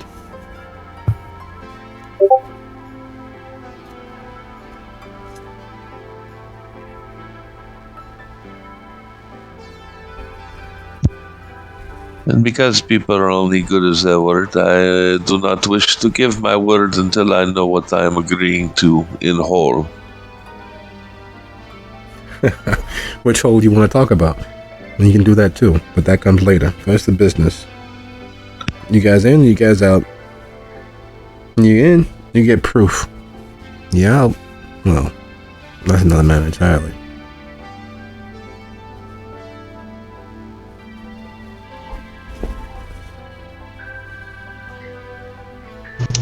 Hestia kind of sighs, shaking her head, looking at Lucio. I hate to say it, but we've already got enough issues. And if they even take a break for like a half a fucking minute due to this, then maybe it's a smart idea.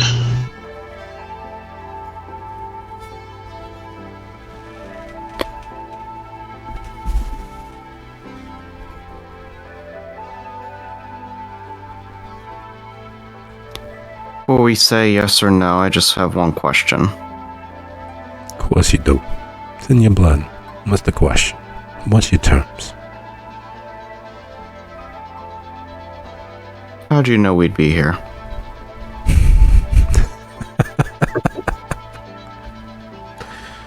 That's it? That's all? Are you serious? You're dealing with a family. A bastard line, to be exact. That's dealt with spirits of the dead for longer than you've been thought about.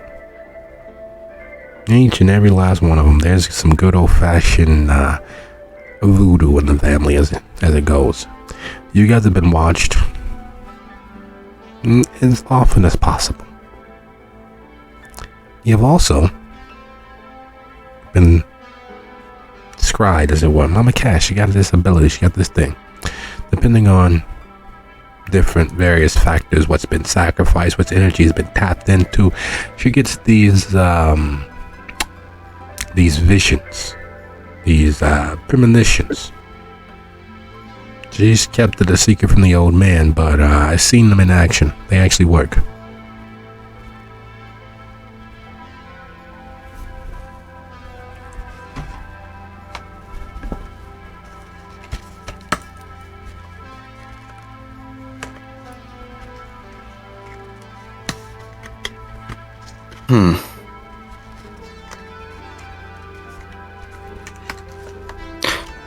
I lied, I have another question. Where's Ignacio? Ignacio? Yeah, where is he? I got a question in response to your question. Yeah, that's for one. I'll let you voice the second. Didn't say I was going to answer. Everything comes down to which side of the line you want to be on. And then with friends, that information flows a lot freer. You move up the totem pole as to what I can say and what I can't say.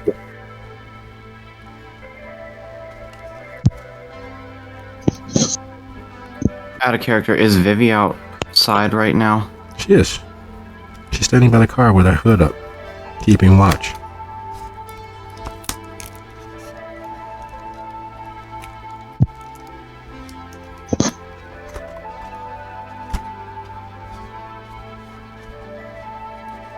So here is what I will offer in regards to your offer.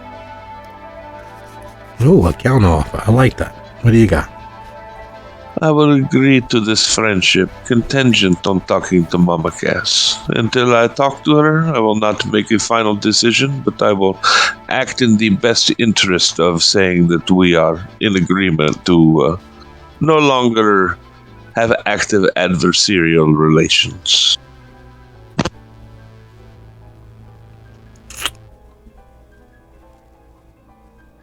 You know, you're mighty bossy. That's gotta be the pissing knob on your side of the family, right? Because you guys were, Spanish fuckers for a while, right?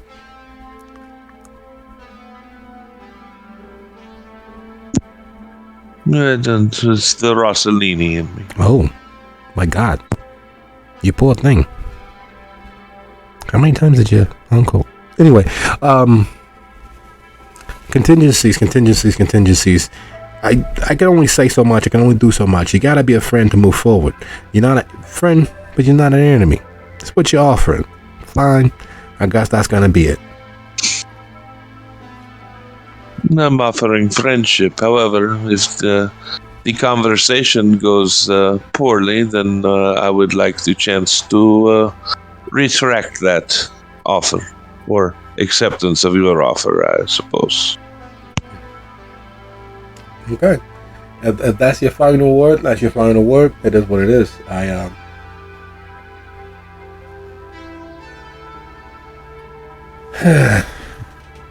Is that all you guys' final word? Is that what it is? That's what we're doing. We're not friends. And he takes out unopened pack of cigarettes and begins packing it. We're not friends. We're not enemies. You are saying a pause to renegotiate the agreement, the offer.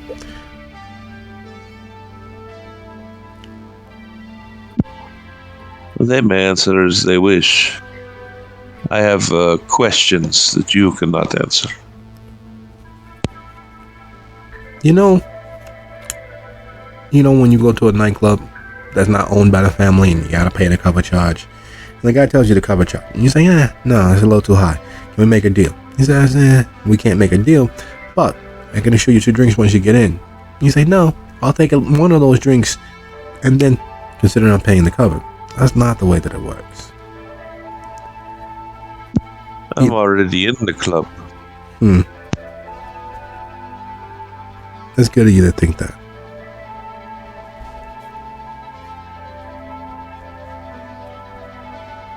It's not a hard deal. I'm not driving a hard bargain here. It's just the rules of the game. This is where I got. This is all I got in this particular situation. There's either gotta be blood or it's gotta be friends. And I would prefer, again, not to get blood. Hey, no offense to your skills or anything. No offense to what you bring to the table. But you are on the ground level of a regime change. So you gotta be in or gotta be out, because you already know more than you should. You see the corner you're painting me into? At the corner it gets even smaller when the chamber comes and sees what has happened to me. Then there will be quite a fucking regime change. You think that, but you're siding with people who are part of the Camarilla. You're kind of outside the purview here. If it gets to actual physical interaction, this is because you didn't take the deal. You don't take the deal, it is what it is. Business is business. I love you. Love you all. You guys have provided many nights of humor for me. But this is really the make or break moment. This changes everything. Are you brave enough to step forward? Indeed. Including you. Are you brave enough to step forward? And you hold on to your fears and your suspicions. Again, I don't care. I just got rules I gotta operate by. I just got a business that has to be managed.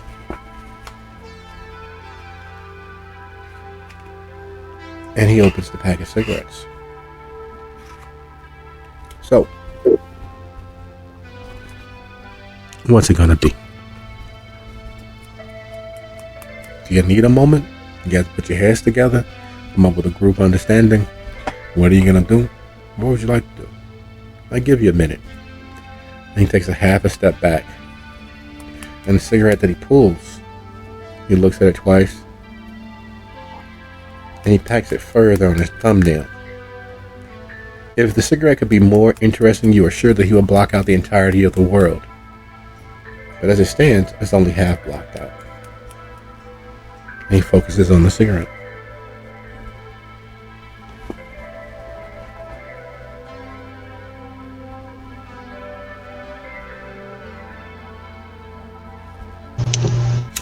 Okay, so you got one of your questions answered. Not quite the second one. But again, I'm going to say we could really use a win right now.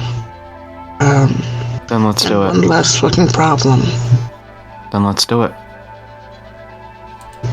We don't have to give up on our original plan. We just have to adapt and overcome. And right now, this seems like an opportunity.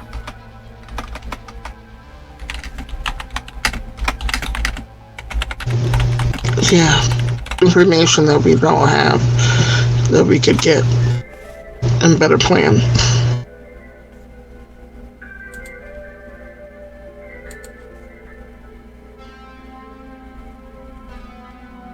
Miriam, your thoughts?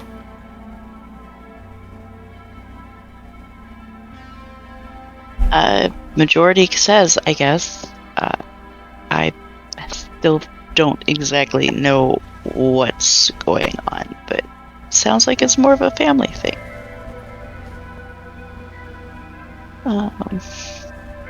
I am so sorry that you got dragged into the middle of this, but I'd want to remind you, you're the one who chose to join us.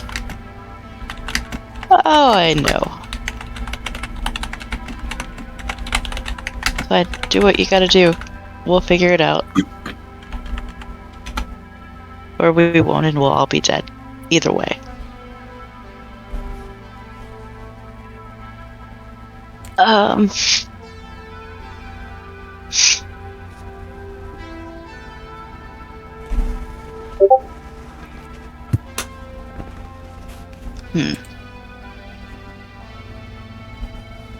Miriam. Really quick, she's staring at something on the gentleman.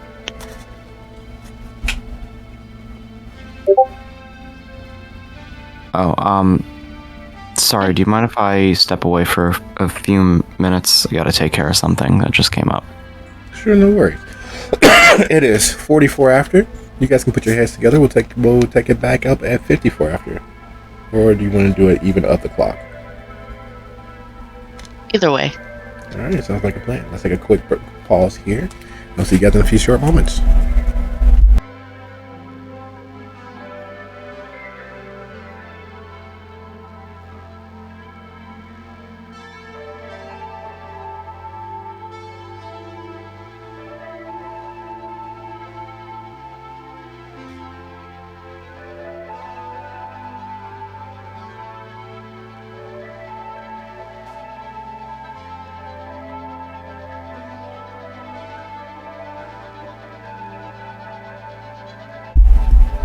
Everybody back?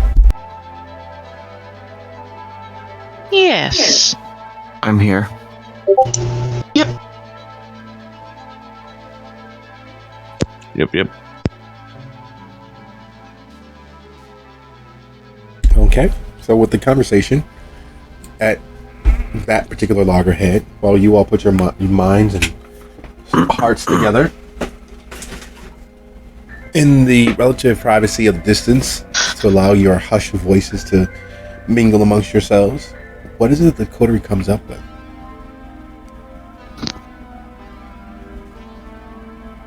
Miriam is going to peek her head around to the side and point at the gentleman's neck. That looks familiar on your neck.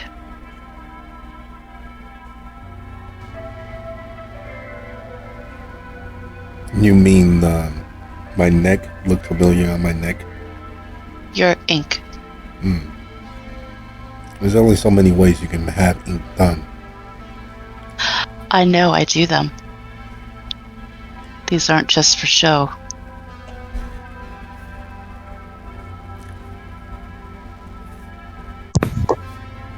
That's a good thing, I suppose.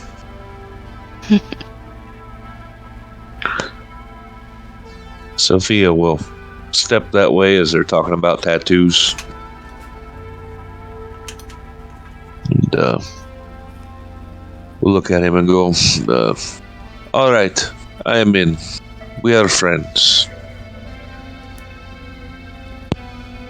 You speaking for everybody, that little lady, or is this just you? I'm speaking for myself. I am not part of them, as you well know. I am just shadowing them. And Lucio will turn around at this point and say, we'll take the deal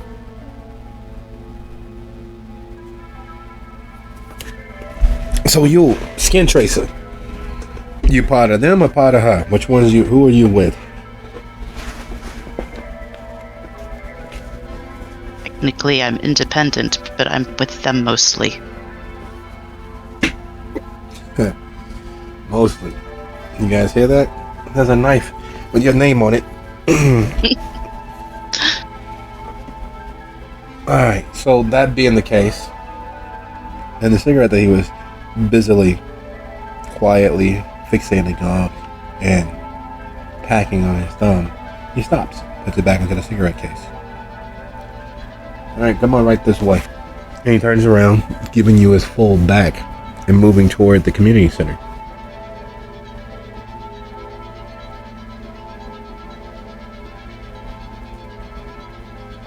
Do you all follow? Yes. That is the Yep. implication, I suppose. As you all get into the community center, unlike the busy nightlife of outside, it is well lit and completely devoid of life. Going back to that whole every room has a feeling, has a sound. The sound of this space is emptiness. It is, in fact, the quietude of the dead. It is the sort of place where people come at this hour to be perfectly 100% alone. Moving through the space as if he very well owns it, as he knows where he's going, as if there's a map in his head. It moves relatively quickly. You find yourself in a gymnasium. To be exact, an old school 1950s era gym.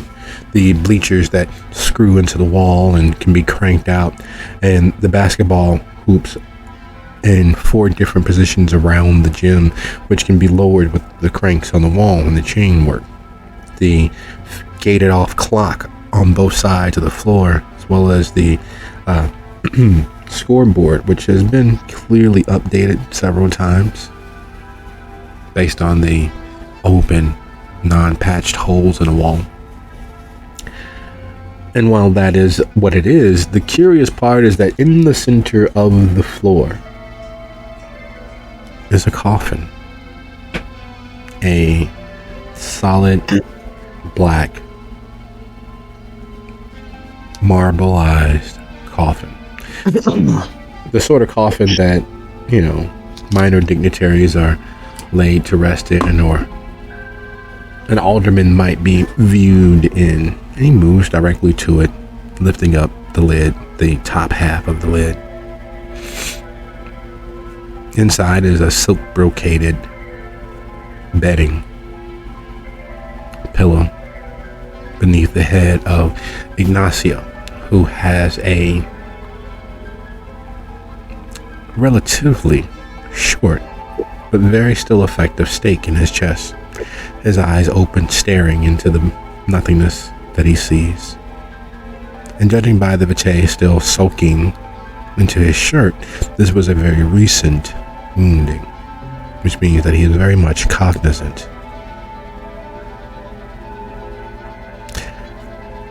Hugo gives his cheek a soft, playful slap.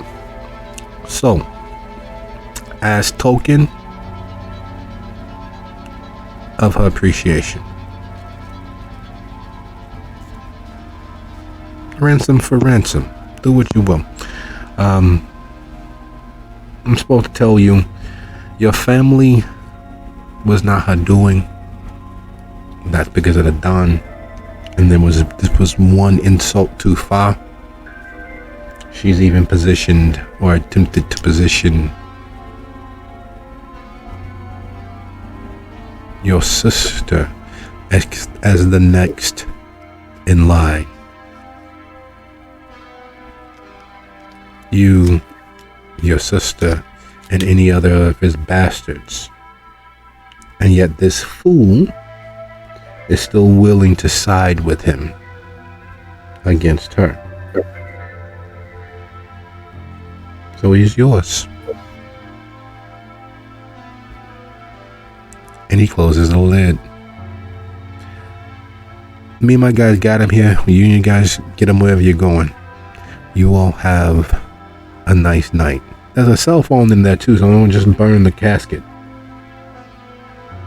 Consider it a private line, a secure way to converse that no one else should be aware of.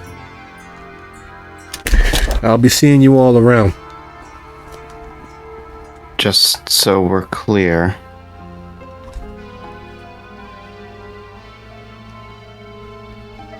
Mama Cass set this up? Yeah, for the good of the family. Sometimes you gotta burn some bridges to make clear new roads.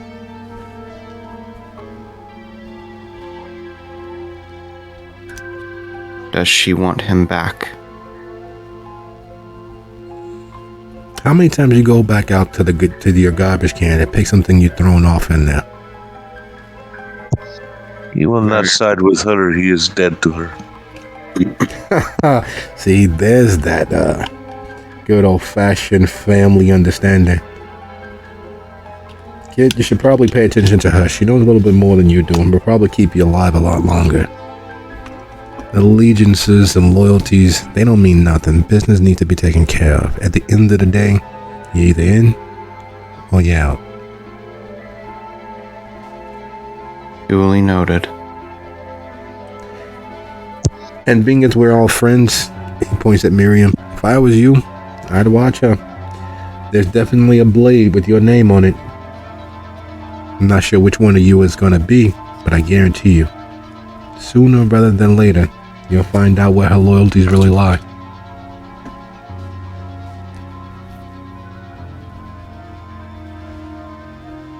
And then he turned directly to Miriam as he still walking backwards. But no love lost. You're still a friend. I wish you luck. I wish you success in whoever you're gonna do dirty. Good night, everybody. And he walks out, the sound of the door closing behind him, leaving you all surrounding the black marbleized coffin.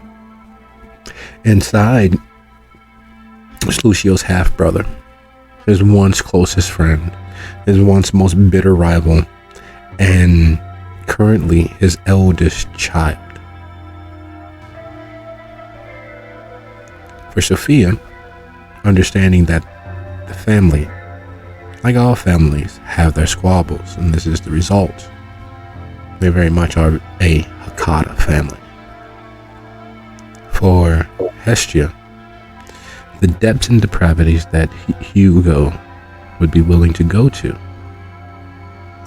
instead of making him less interesting, adds a wrinkle. And there was some truth, some clear, self-affirming truth in the fact that he didn't care what actually happened. You all could have fought to bloody murder. No matter what, he was determined and destined to be okay. And for Miriam, that ink signifies that in some point of that person's life, some point of that person's being, is a fundamental understanding of the convictions of the Buhari. And that is a dangerous mix if they have the strength and wherewithal to speak with the spirits of the dead. What happens from this point forward is now a game changer. You all are privy to a civil war with the largest local criminal organization. You all now have in your clutches the once heir apparent. You all now have ingredients for the recipe of your plan.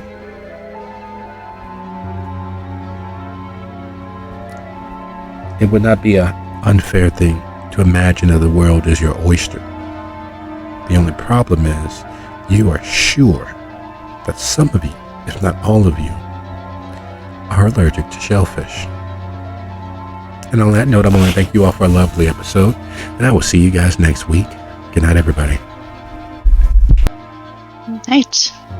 I know. Good night, everyone. Didn't